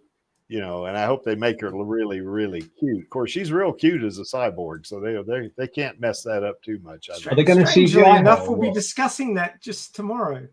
Yes. The topic for tomorrow. Yeah, that's right. That's right. And of course, the Creek, and maybe in that third movie or fourth movie, wants to see the Zot. That's what I want. I want to see Alita and Zex and Zazie. And even AR-11 and 12, or Elf and Swerf, I want to see them, all of them, take on the space karate folks and the group that they fought in the semifinals. I can't remember who that was now, but I kind of enjoyed that Zot. It was kind of neat. So. Can you imagine the Zex fangirls just going completely bonkers my God. When he first comes on the screen to challenge a leader in the cinema? Yeah. When he walks in with Nova and Elfin's Wolf. Yeah. Well, the whole thing is, probably Cran would have a orgasm if her and Rotten they would both have orgasms if Zex comes walking out. A brand new Zex enters the fray. Boy, I can see them now. I love the Zex fangirls. They're so fun. Yeah, they'd be like they would be like what the Beatles were in America when the Beatles came over, back in the 60s, how they would scream, and you'd go to the movies to watch a movie and you couldn't hear a damn thing because the girls were screaming. They'd be throwing their panties at the screen when she shows up. Yeah, you can't hear a damn thing. You just screaming is so loud, it's just pervades. It's just, pervasive. It just, it overwhelms. Call an ambulance. Rotten has passed out. So anyway, the Creek wants to see the Zot, that's for sure, and I want to see how they're going to handle her in an OP body like she gets, when she goes to Jupiter and all that stuff. Now that's going to be a tough thing to pull off in a movie. I think, they may not do it exactly like that, but I definitely want to see her in that overpowered mode. That's one of the things I like about the Last Order. Well, all of her bodies in the Last Order are pretty overpowered, especially that 2.1 body. And that's one of the things I like about Alita. She's like in God mode in that body there. You see her on the screen there. That's it's going to be very superhero movie-ish, I think. Yeah, I think so. Yeah. And I do like superhero movies. So, it would be very much like that. Now, I hope they don't. Now, I will say this, Maxie. I hope they don't screw up the damn story with this. They gotta make it. They gotta make it really plausible. Somehow. So. I'd say bring back Vector at some point. Yes, I agree with that. Yeah. Why'd they kill him off? I don't get it. That was strange to me. Well, I guess they needed a villain for the movie format. You know what I mean? Someone for Alita to overcome. But I think that in the universe of Gundam, death means nothing. So yeah, they're gonna bring him back. But just Nova, death doesn't mean much. Well, Nova could bring him back. Yeah, provided he gets his brain before 11 minutes are up. Before he dies. should have a chip though. If they do that twist, he should have a chip, and they can just put his chip into something else. Yeah, exactly. And I think the best way to do it would be just just mocks it all and just says, "Hey, look, there's Vector. I thought, did you kill him?" And he just laughs. Yeah. Yeah, they can. They do it in a lot of movies. They bring dead people back to life. So look at Star Wars. Everyone gets stabs in the stomach and it's fine. Well, that in Star Trek, they brought Mr. Spock back. Doesn't like every single Skywalker have a hand missing? Something like that. Well, every blood-related Skywalker does. There's a fucked up family curse, and it's very specific. They got shot in the arm. Not quite, but same arm is where she got shot. So I would say that the stories in the Last Order would have to probably be toward the end of the third movie and the fourth movie and so forth, because there's a lot of ground to cover. And they're not going to be able to get all that shit in 2 hours. That's for sure. So I definitely think they should go the miniseries route, like a high budget miniseries. Because James Cameron is always about this thing of not doing the same thing over and over again, innovating in some sort of way. So a lot of miniseries are focused on kind of like the mid-budget thing. Like even when they do have higher budgets, they still don't look like movies. Yeah. What James Cameron could do right now, if he really wanted to try to break ground, is try to focus a lot of resources into streaming and the kind of miniseries thing, and maybe even take that to some sort of cinemas. Revolutionize cinema in some sort of way to where now you're not just going to the movies once, you're going to the movies multiple times. I don't fucking know. I'm just saying maybe there's some way he could do it in a way to where we can have this longer format story maybe even kind of going the way that Zack Snyder did with dropping like a 4 fucking hour movie and then breaking it down into parts. Don't you remember what Cameron said recently? He said he wanted to do like a 2-hour cut for cinema and then like a 5-hour cut for streaming. So that's kind of what you're talking about.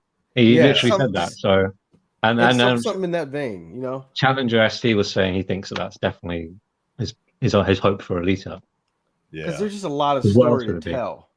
Yeah, you know, it's gonna be hard to cut that down to 2 hours and have it make sense. Because that was one of the biggest criticisms of the Alita film was the pacing. You know what I mean? Yeah. And once you go and read the manga, you're like, holy shit, they really just fit like 2.5 books into this thing. So the pacing actually was really good considering with what they were trying to do. But I love the pacing. So intense. Yeah, that was pretty intense. The whole movie. So I think that they would better serve to just much longer format, which I'm not the guy who likes 3-hour movies. Like, get me in and out in 90 minutes. But if there's a lot of story to tell and it's like broken down in a digestible way, I'm all for it. You know, like I really think that Black Hawk Down would have been served better as a Band of Brothers type miniseries as opposed to a 2-hour movie, because there's just a lot to talk about there. You know what I mean? So if he breaks it down sort of like that, I think that would work better than. I think it's a blessing we haven't gotten a sequel in a way, because they're going to come back to this somehow, and I think that things are going to be different and it'll serve it better. Yeah, the technology is going to be better. Alita's going to be even more beautiful. Oh yeah, it's going to be much better. The hair is going to look nice. I think that 30% of the budget should go to the hair. Oh yeah, the hair was basically perfect already. Yeah, but it can be perfecter. Sin of Sandy says, there ever been a proper movie with a actual good tournament arc? And the answer is yes. That we did a stream on that. Rocky. Well, yeah, Karate Kid, but also that's not my thing too much. But I would say that there's an old movie that we did a stream on many months ago called Rollerball, and it was it had a pretty good tournament arc in it. You know, where the tournament was actually the whole movie, but the movie wasn't dedicated to the tournament. And I thought that was real. That was a great movie. I think that's with James Earl Jones. No, Rollerball. No, that was with James Caan and John Houseman and John Beck. Yeah, fighting tournament. His best of the best was a Taekwondo championship. And that was pretty good. Yeah. And he goes Dodgeball was fun. Remember Dodgeball? Yes, Dodgeball was good. That's a good tournament movie. I remember Dodgeball. Didn't they make it? Okay. Didn't they make the ball out of is it because of Lazy Boy? The seat. I can't remember. The best part of the movie to me is just the guy pumping up his bulge. I love that shit. Yeah. I need that little bulge pump. I like the ping pong one they made as well. I was like really into ping pong at that time. I remember that one. Yeah, I remember that one came. That's old though. That's I don't know much about it. I just remember watching it. That's it. Yeah. These films are not. I don't remember much about them. I just remember like finding them funny at the time. Yeah. So anyway, The Last Order is definitely part of the Alitaverse for sure. Absolutely. And it's man, I love the stories. Now, do I like Last Order better than the original? I don't know. You know, it's pretty close to me. I guess I would lean toward Last Order more because I like Alita being overpowered like that. But in terms of story, as you know, both are pretty good. You know, so I mean. I definitely lean to the original.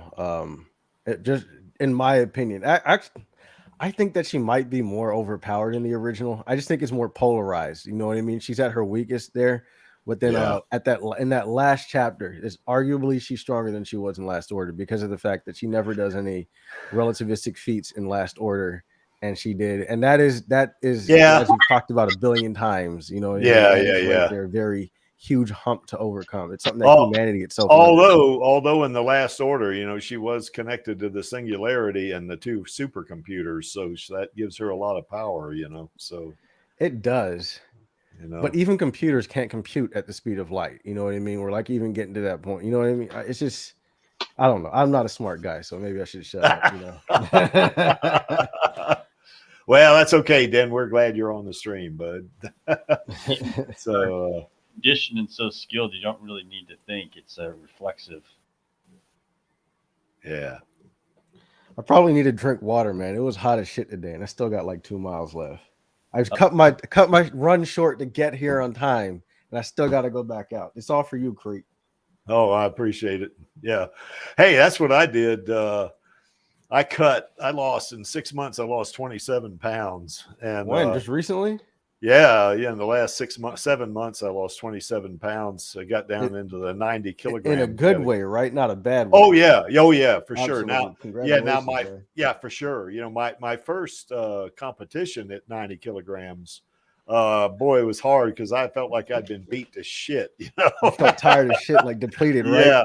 Yeah, that's right.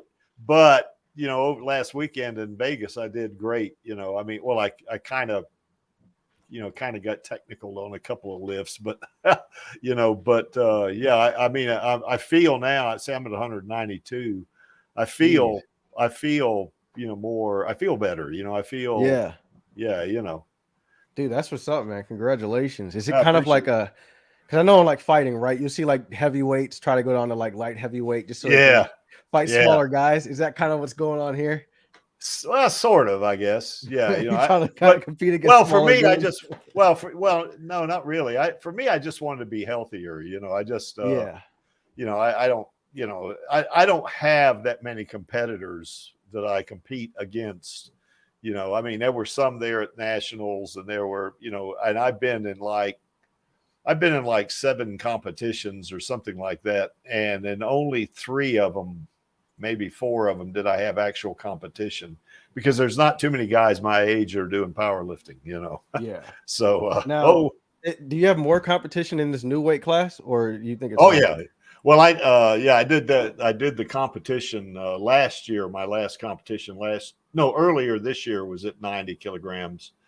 The nationals was 90 kilograms, and I got another competition coming up in October that I'm competing at 90 kilograms. So I just feel better. I don't lift as much. My numbers aren't as good as when I weighed 220. But it's but I feel better. So I think that's the main thing. So just wanted to be healthy. No, that's good, man. I'm glad that you made that decision, because I was a big boy, well, I wouldn't say boy. So it's fun getting the compliments when you're big, you know what I mean? But I know what you mean. Like, you do feel better when you're not carrying all that weight, Yeah, exactly.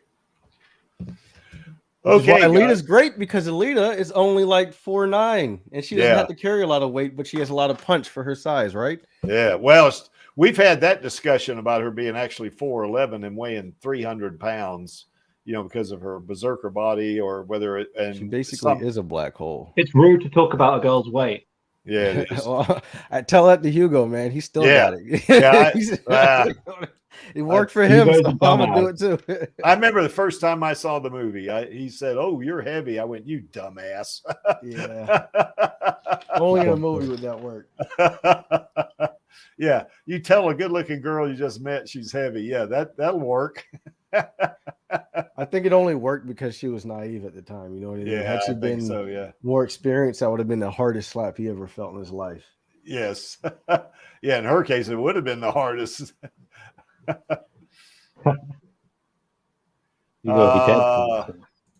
Ash, if you lose weight, see, now it's like Den was saying, I kind of did it the right way. I mean, I've got my body fat percentage down to 10%, and my muscle, I haven't lost a lot of muscle, but I have lost some, but I've mostly lost body fat, because I was up around 20-something% of body fat, just eating healthy.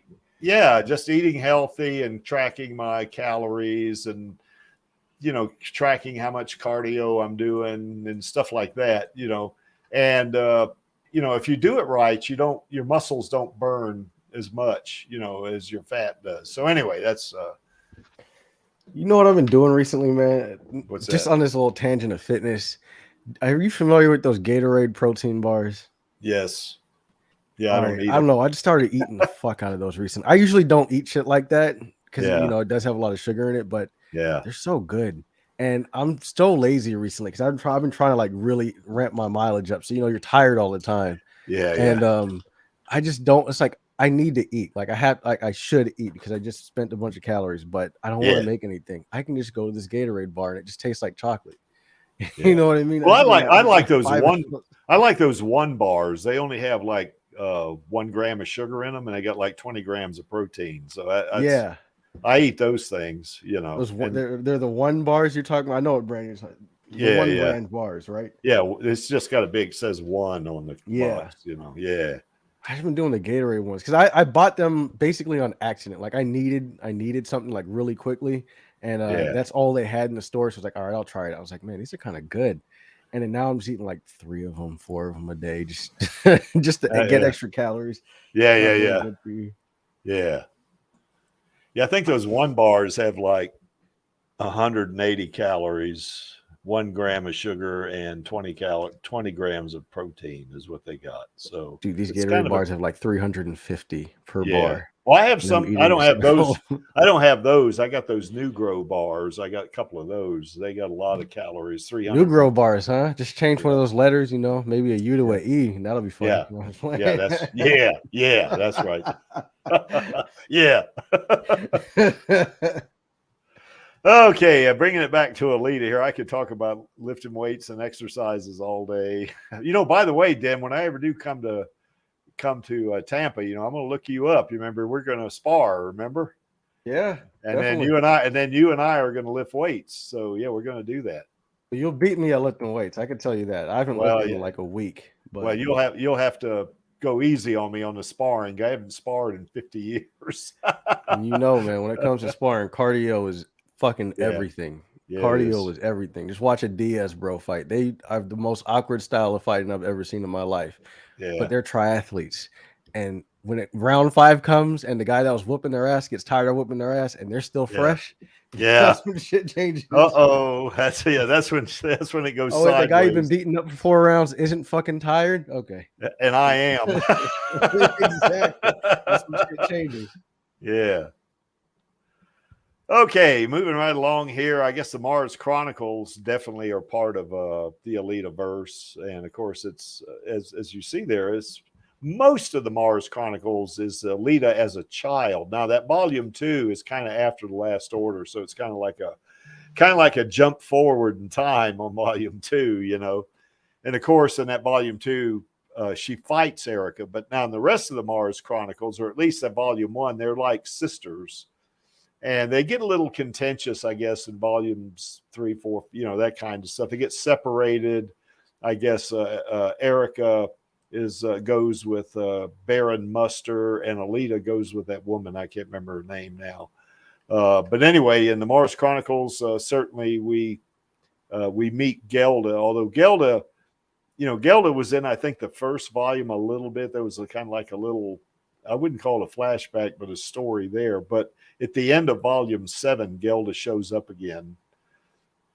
And in the Mars Chronicles, particularly in that second volume, you get some of the hint of her being in the military and the fall and stuff like that, And it's a different story than you would think of the Last Order or the original manga. It's because for the most of the Mars Chronicles, she's a little girl. She's like anywhere. Well, I guess at the beginning she's like 3 or 4 years old, and I guess toward the end she's probably 6, maybe. I guess I'm just guessing here, but she's a little girl except for the second volume. So that would go viral. Like if they did that in live action, that would for sure. Oh yeah. Well, that alone. The Grogu thing. Yeah, well, I think that alone they could tone it down because there's some creepy shit in the Mars Chronicles. Mars Chronicles fucking dark. Yeah, it is. And they'd have to tone that shit down if they were going to put a series on Disney Plus. But they could do that and just Erica kills the dog, man. You don't kill the dog, and Erica got the dog fucking killed. Yeah, like that's how you know that she's She's pretty psychotic there. I don't know how she's gonna date anyone. Like she can't have a love interest because every dude is gonna be like, "Whoa." Yeah. Okay. Okay. Red flags. Red flag. She killed the dog too. All right. Yeah. That's a red flag. Yeah. I don't think I want this one. By the way, it's not a spoiler for anybody, right? It probably is, isn't it? Well, because it's been like 3 years since we started this fandom. Y'all have to have read Mars Chronicle by now.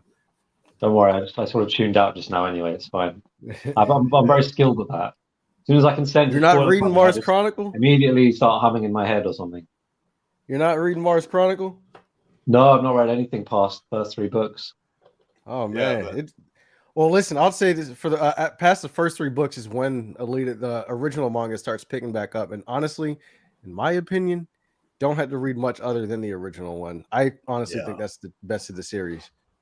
By the way, I just want to past the first 3 books is where it really starts picking up, because the first 3 books kind of just build the context for the entire story of the original. Yeah, you really don't have to read anything beyond the original, because I think that's the height of the story. Okay. By the way, Dan Ash Blackwind says protein shakes, man. See, I was doing those for a bit. I do, but the thing about protein shakes is, you have to make them. Yeah, and I'm lazy. That was the whole reason behind the bars. You know what I mean? The bars, you just open it up and there it is. You know what I mean? So I got a bag of protein I used to use. Also, plus I don't really have to be very diligent on that shit because I'm a naturally big guy anyway. Yeah. So my thing is more losing weight anyway. Yeah. Well, they reckon that you need to have protein within 20 minutes of finishing your workout to really give your muscles what they need at the time. Yeah. Yeah, that's right. Really the only reason why I eat within the hour is only for recovery. Beyond that, though, I'm not trying to gain mass. Yeah. But just for recovery. That's it. And then so I can go again the next day. I push through to the end of my workout just so I can get the protein shake at the end. It's like it's good. It's like coconut vanilla flavor, man. It's awesome. Yeah. Shit's good as hell. And put I like load mine up with peanut butter. Well, put a banana in that damn thing, or blueberries or something like that. Chunky or peanut butter, man. Yeah. Nothing beats Jif extra trunk peanut butter in your protein shake. Oh, really? I might have to try that. Doesn't that thing? You're telling me you're a bodybuilder and you don't know about peanut butter? Oh, I know about peanut butter. I'm just not putting it in protein shakes. It is the best kept extra chunk Jif. And right now, they're got a whole salmonella thing going on. I'm not a bodybuilder. I'm a power lifter. It's different. That's right. It keeps. I know there's a big difference. I know I'll get beat up if I call one the other. I know. I'm sorry. No. You're not going to get beat up. So because they're not even the same thing at all. I don't even know why I do that. They're completely different. But yeah, they are different. So. By the way, you got to watch that anime I've been posting recently, man. The one about lifting. Oh, okay. You've been doing it on Twitter? Yeah, I've been posting clips from it. And it's that guy who's like, it's like these 4 little anime girls that one of them starts eating a lot and she realizes she's getting fat, so she's like, "Oh, I'm gonna go on this fitness journey." Well, it's just ridiculousness, and it actually like goes into detail about specific workouts. Like, oh, when you're doing a deadlift, you have to make sure that your spine is straight and you're what I mean, you're bracing your core. Like that's what it does. But as it's doing it, it shows a half naked anime girl explaining all the finer points of lifting. Oh, and, shit. I like the show a lot. It's a really good show. It's informative. How'd you like that URL, that link I sent you? Those 2 girls. Yeah, I'm just looking at it. I looked at it when you said it to me, but yeah, the waifus. Yeah, the waifus. Yeah. Nothing wrong. By the way, my wife made it Twitter, so I got to tone it down. Uh-oh. Is she following you? Uh-oh. Yeah. You're gonna have to tone it down big time. She's been voting in my polls. Oh, is she? Yeah, she has been. And she told me that. I was like, man, I really gotta tone this shit down. Den, when you get through with these polls, you ought to do a stream on the polls. I should. Because I do have a bracket going on. Like I'm keeping track of everything that's going on. Yeah. Like Alita right now is at the top. Yeah. Believe it or not. Oh, I wonder why. That's a surprise. Dude, Jinx got like 50 votes the other day, and Alita still won with like 80%. Yeah. God yeah, damn. Alita fucking blew out the water. I'm surprised that y'all let Gelda lose.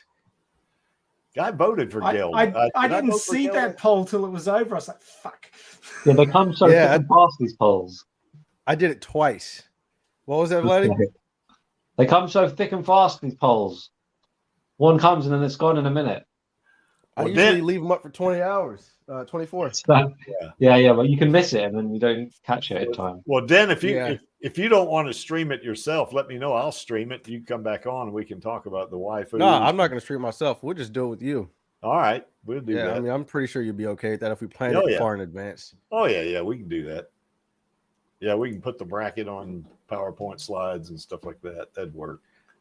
What I'm really wondering, because right now I'm narrowing it down because I don't know, because a lot of these characters aren't even characters that are necessarily I'm a fan of.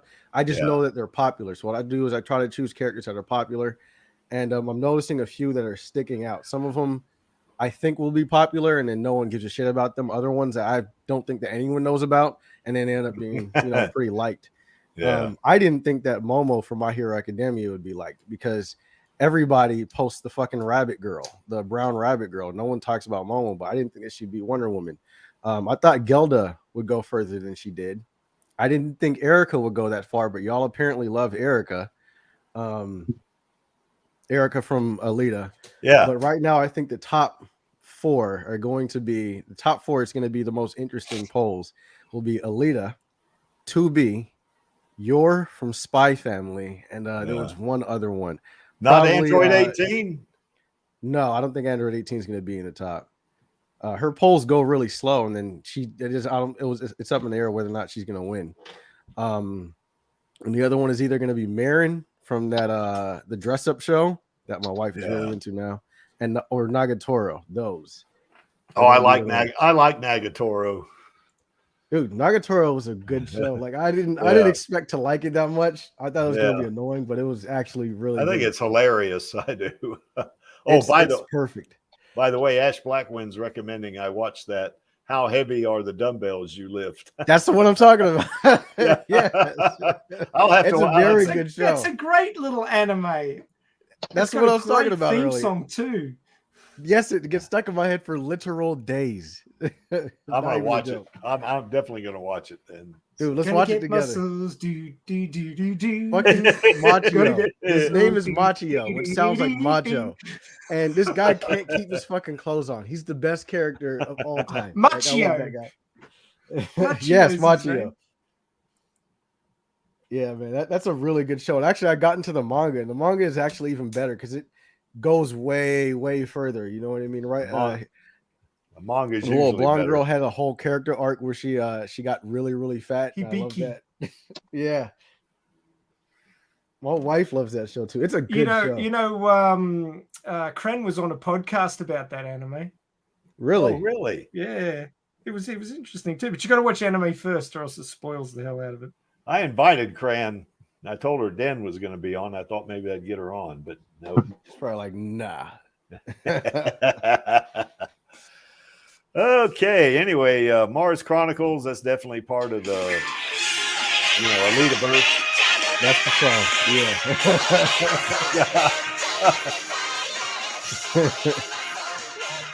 That song will be stuck in your head. Oh my God. I've been posting that show like every day. I posted a picture from that show today, actually. Damn, I have to go look that up then. Not in English though, man. Jesus. I can't watch any fucking anime in English. It's so fucking bad. It sounds terrible. That's my first time hearing that in English. Yeah, wow. God. Make it stop. Probably sounds better in Japanese, doesn't it? It sounds 100 times better. I can't watch anime in English.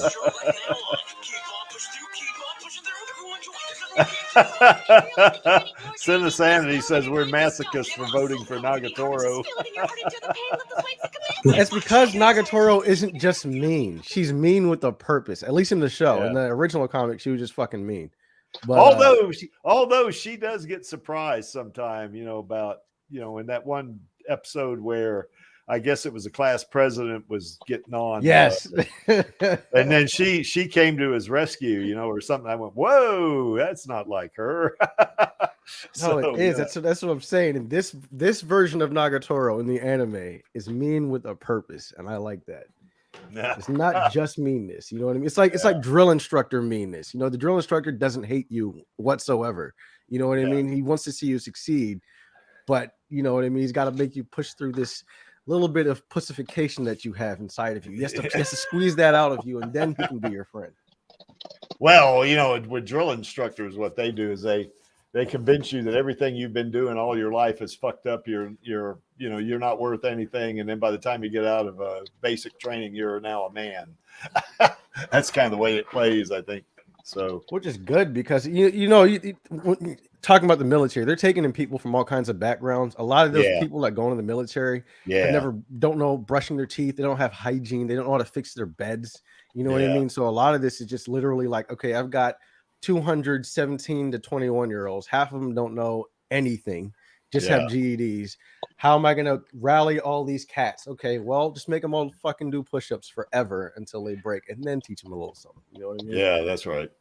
Well, the first thing you have to do is teach them that they don't know everything yet.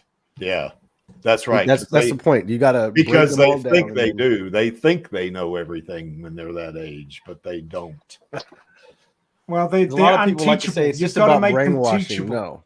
Yeah. It's exactly. A lot of people like to push that rumor. Oh, it's just about brainwashing. No, it's not. You've got 100-something 17 to 21-year-olds, and you have to turn them into soldiers or Marines or sailors or whatever. It's not. Yeah.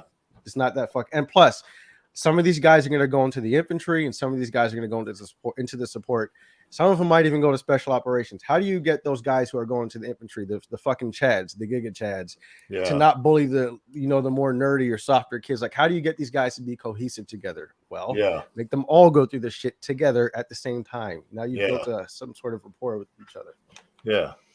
Hey, Dan, have you seen the anime Teasing Master Takagi-san? No, I've thought about looking at that because it was you and one other guy that told me about it because of Nagatoro. I just can't get past the fact that it just looks like a kid show. You know what I mean? Like I have a hard time watching just like Disney stuff and all that. But admittedly, they are in middle school, but the sort of humor is really quite interesting. The fact that she outthinks the guy, but she's in love with him, and he just doesn't get it. It's just I wanted to give it. I typed it in and I found it on It was either Funimation or Crunchyroll because my wife has both of them. Well, it's on the list for us to watch. The first season's on Netflix, the second season's on Crunchyroll, and the third season's on High Dive.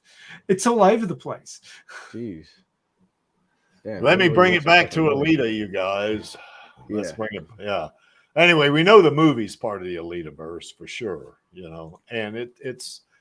A lot of the movie is pretty faithful to the anime, but in places it's also faithful to the manga.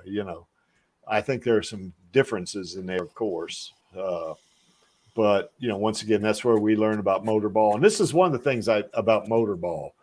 I think when we get that sequel and she's competing against Joshigan, and I think I've said this on other streams, but I want them to go through kind of like a brief, maybe squeeze in a little 5-minute segment or so of an actual Motorball match, and so we can learn, how the game is played and stuff like that. They sort of did that with Rollerball. At the beginning of the movie, Houston plays Madrid, and you kind of get a feel for the game, what the objective is and stuff like that. I'd like to see that. Now, you can't go far with that because people get bored, I think, if, because you'll get people watching Alita, that are not sports fans. But I think if you kept it brief, just to the point to explain what a Motorball match is and how they might start with it. Yeah, they might. And they can have like the commentators saying, this is how this works. And then, but it only lasts like 5 minutes or something. Yeah. And then she would obviously win, or she lose closely or something, and it would start the rivalry going with Jashigun maybe. Yeah, that's right. So if you read Maxie's fanfic, you know that her and Jashigun actually they actually tied to win, didn't they, Maxie? From what I remember, they fought each other to a standstill. Yeah, that's right. That'll be cool. Yeah, that'll be a good way to start, I think. Well, that's what I did. Yeah. But then, So anyway, obviously in the manga, he's Emperor Joshigan. He's a lot more powerful and unstoppable in the manga. So basically, what I'm doing in my story is the modifications that Nova made to him pre Alita meeting him in the manga. I'm putting in as after she's fought him once. So she fights him once and goes, okay, I can probably take this guy if things go my way. And then he comes back like super OP, and she's like, "Oh shit! Now how am I going to beat him?" Yeah, because in the first movie, he's not tough enough to be considered Emperor Joshigan. He's not at that level yet. Well, he gets knocked off. He was fucking shit up, man. He was real fucking. Well, he got knocked out. I guess what was it? I guess Claymore knocked him off his feet, and they took the motorball away from him. Well, yeah, that's not powerful, is it? No, that was Scaramanticus. Oh, Scaramanticus. The big shields. Oh, that's talking about the movie, right? Yeah, the movie. Yeah, I was about to say I don't remember that shit in the manga. The fucking manga, he was just. I think when he went up against Alita's team in that last chapter with him in it, I think he just wrecked everyone on Alita's team in like a page or two. Maybe it's like a page or two, and it was like he cut the chaff in like 10 seconds. Yeah. So I think we all agree that Alita Battle Angel is part of the Alitaverse, of course. So yeah. Well, yeah. Yeah. You think? Jeffrey, how you doing? Hey, Jeffrey. Jeffrey from near Chicago, Illinois. Yes. How's it going? Good. How's it going? Always driving, man. Huh? Yeah. Always driving. I am always driving because if I'm not driving, I am wifed. You sound like Maxie. Shut up, you. My wife's at work today. That's why I'm here. Otherwise, I'd be out on the road. I just got done picking up some lumber for another CNC wood projects that's paid. Oh, okay. I love seeing those. Is this the last slide, by the way? No. Okay. I've got to get to bed soon. It's like 1 a.m. now. All right. Well, let me just move on. But I can just go and you guys carry on. But what's it like Sunday over there already? Well, I think what's it like Sunday over there? Probably like September. I know y'all live in the future. No, it's Saturday. It's Saturday tomorrow. It's 2024 already over there. No. Or 2035 or whatever. You know what I mean? They already got cyborgs in the fucking UK and Australia. What the fuck y'all doing in America? Yeah, that's right. Hey, if any of you retrobates want to come on and talk about Alita's biological future at the end of Last Order, that's what we're talking about tomorrow on the Radio Chaos. So any of you guys want to be part of that discussion, just let me know and I'll shoot you the link. You're talking about brain Alita? Yeah. Human brain. She's going to do her best to live a boring life, pretty much like she was doing during the 2 years between Motorball and the Japan arc. Yeah. Where she had that to do the same stuff. She lived in that apartment. I have my opinions about what's going to happen, but I want to know what you guys think.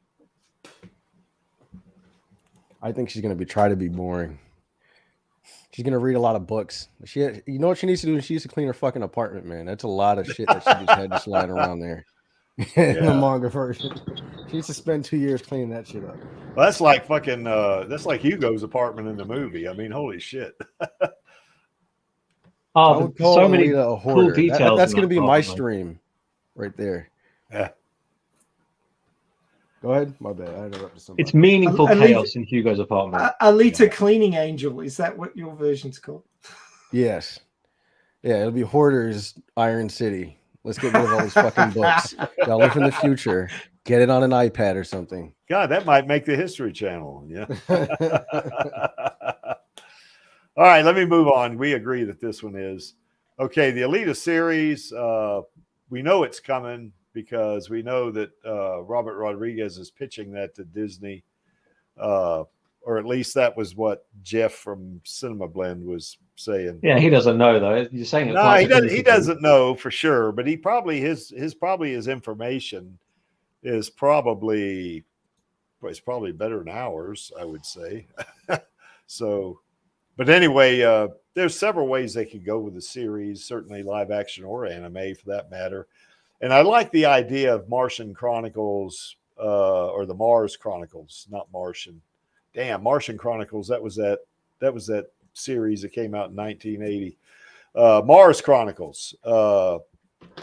Yeah, that thing. I guess they could really make that age appropriate for kids. And just kind of they could do several seasons on that.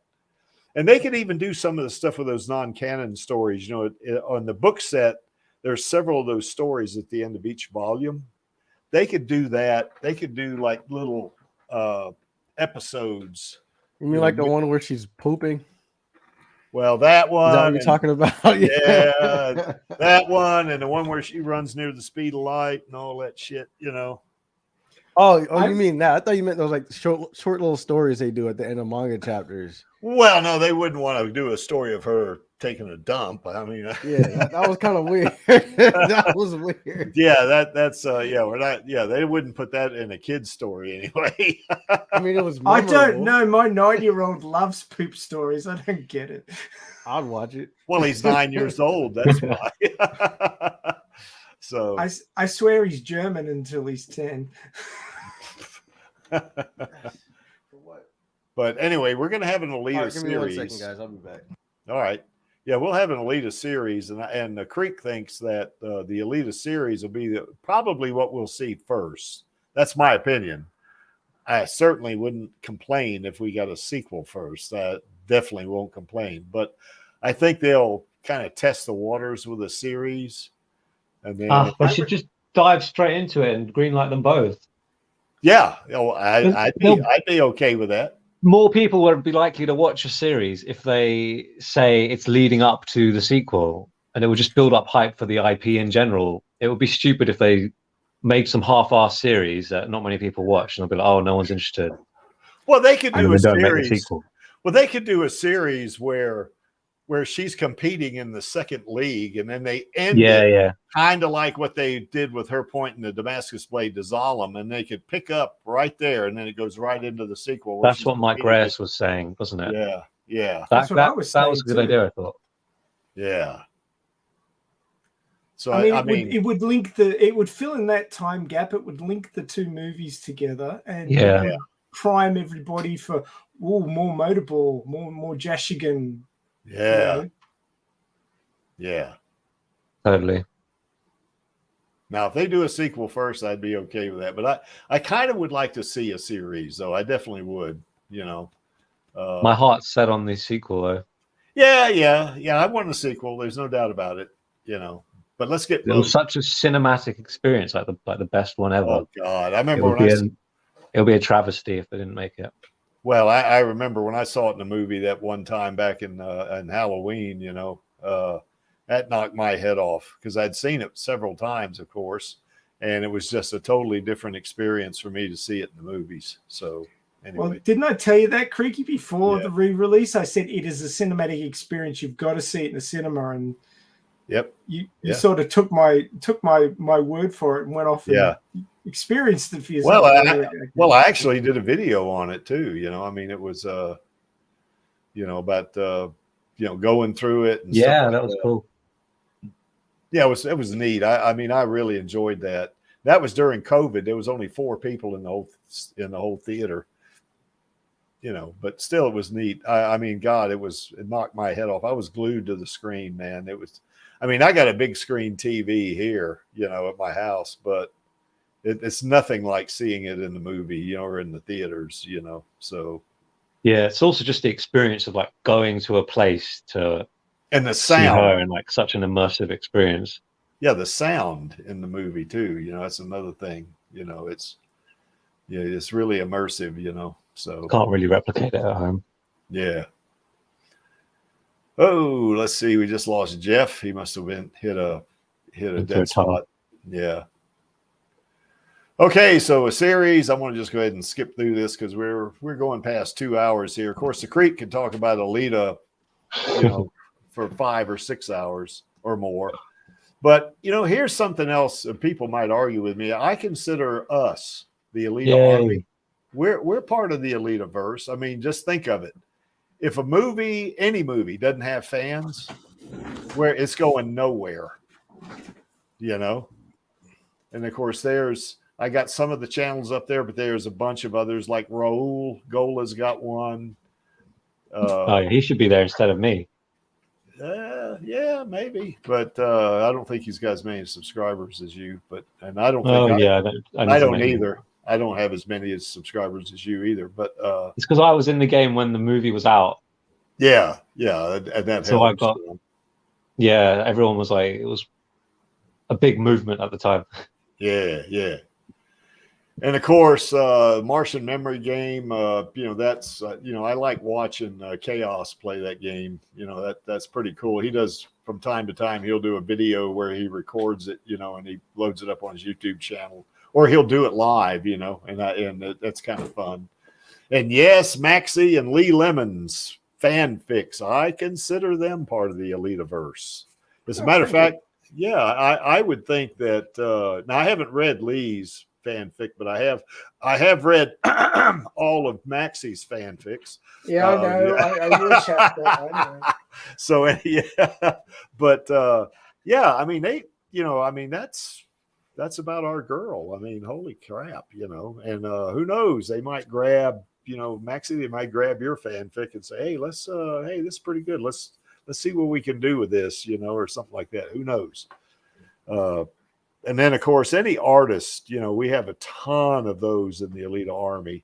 And I only got Cran's PFP up there, but, Rotten has Tapion 98 and others. They just a bunch of folks that do Alita art, and it's great, And I consider Hot Toys Alita and Queen Studios Alita also part of the Alitaverse. Yes, well, when you do those, what you do when you take those pictures of her, I always download them, and I use them for videos. Yeah, I love that. Very good. That's what I should be doing. And I mean, and it's great. I think Hot Toys Alita, depending on the shot, like some of those shots, you can't tell it's a toy. Some of them, it's especially when you cover from certain angles and stuff. She looks pretty good. Yeah, because like when you have where it's articulated, if you can cover that up somehow, exactly. or you modify it with an editor or something like that, it looks like Alita. So that works. I think. Now, any of this stuff, anything we can do as the Alita Army, it's part of the Alitaverse. Now it's in my head canon that she's like worn some of the outfits and stuff. Yeah. You definitely got her a lot of outfits, that's for sure. I may have gone too far in a few places.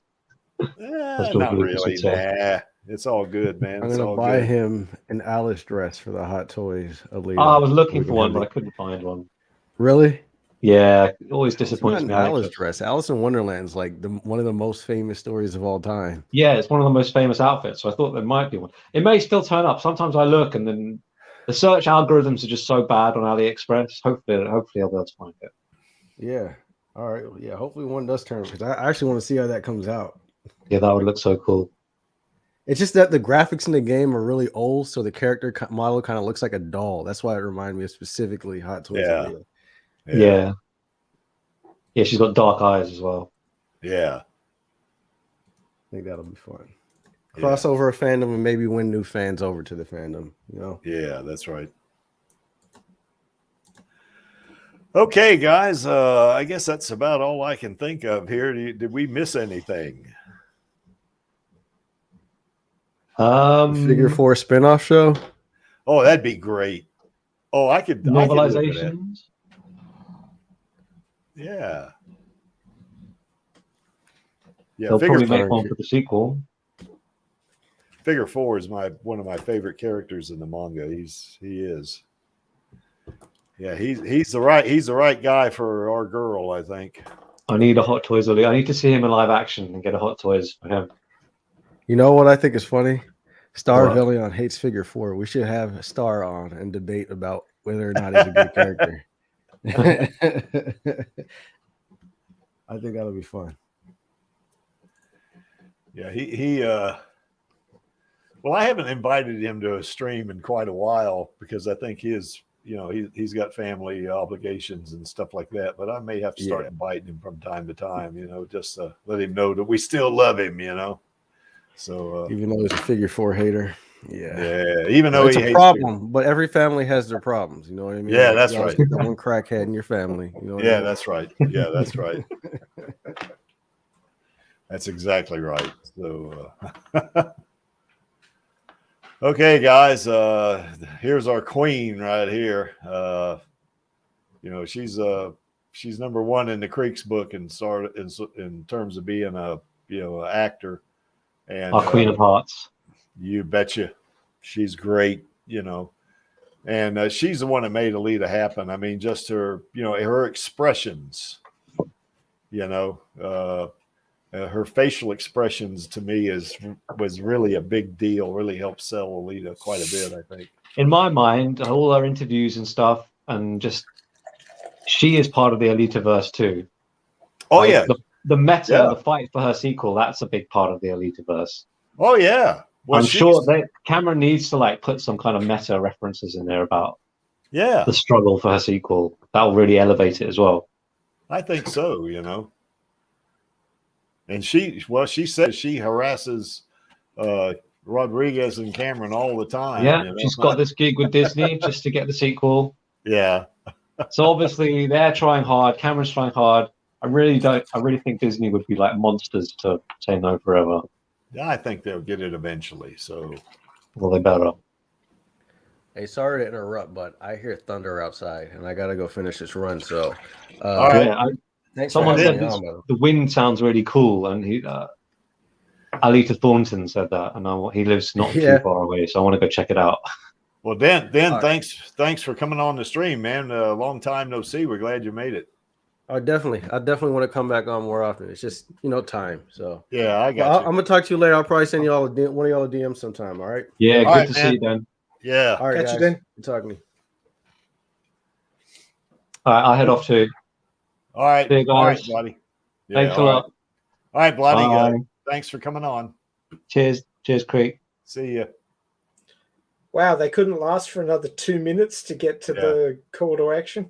I don't know. Maybe not. Though it looks like it's just going to be us, isn't it? Us three. Okay, Maxie, you want to talk about this? Are you the host tomorrow, or is Angelus? Well, I've been trying to get him to step it up, but he reckons that cough's too bad, so he doesn't want to. His voice gets if he strains his voice, he starts coughing, so he doesn't want to be up front and center and doing all the talking.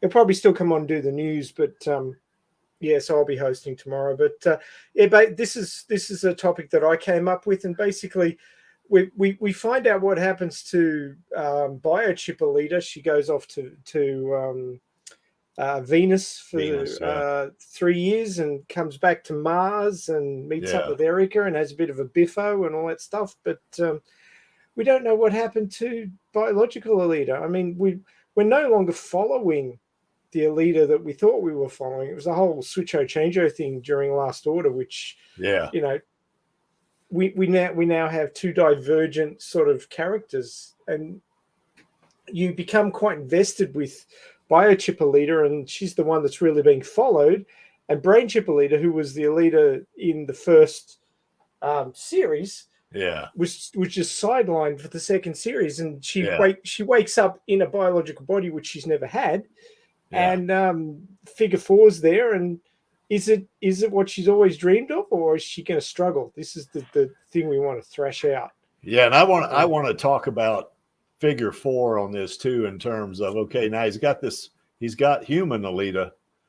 Okay, is that going to be enough for him? I mean, because we've been following the other Alita, I guess is what Ito called her, but we've been following her, the brain chip Alita, and in figure 4, that's kind of who he fell in love with, and now he's got bio Alita, which is a copy. So what does that mean? Well, no, figure 4 was back on Earth, back in the Badlands, doing what he had to do, and basically all the stuff that happened in Last Order was brain chip Alita. It wasn't bio Alita. Bio Alita is his girl. That's the one he fell in love with. That's the one that he fought with and fell in love with during the Badlands arc. So, well, wait a minute. this is his girl.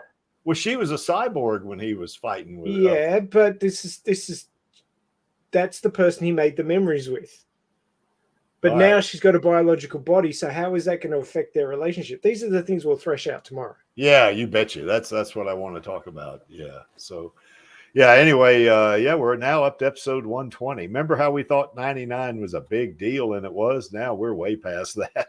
Oh, yeah. So anyway, and it's all good. You know, we get we get our girl, is gonna, anything we can do to help, get that sequel, we're gonna definitely do it, For sure. So yeah.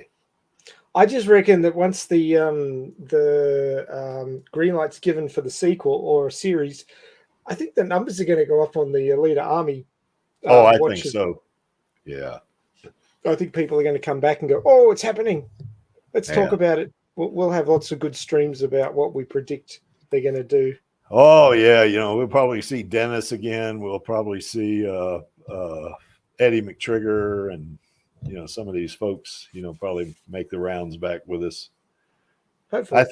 I don't think they've actually left the Elite Army. I just think they're dormant. That's what I think. So anyway, life happens. Yeah, it does. So even to the ancient and venerable creek that wasn't there last week. Yeah, that's right. Man, I put some hours of work in on that tier list thing. Geez, that took some time. Yeah, it does take a little time, doesn't it? Well, I was there in spirit and I was in the chat. So yeah, saw you there. Yeah. Okay, so anyway, join us for Radio Chaos tomorrow. We're going to have a really good discussion, about Figure 4 and Bio Alita, and we might even throw Cyborg Alita in there too a little bit, just for a comparison. Lee's doing hot takes in the text chat about tomorrow's topic. Lee, you should come on tomorrow, mate. You should rock up and give us your opinions. Yeah.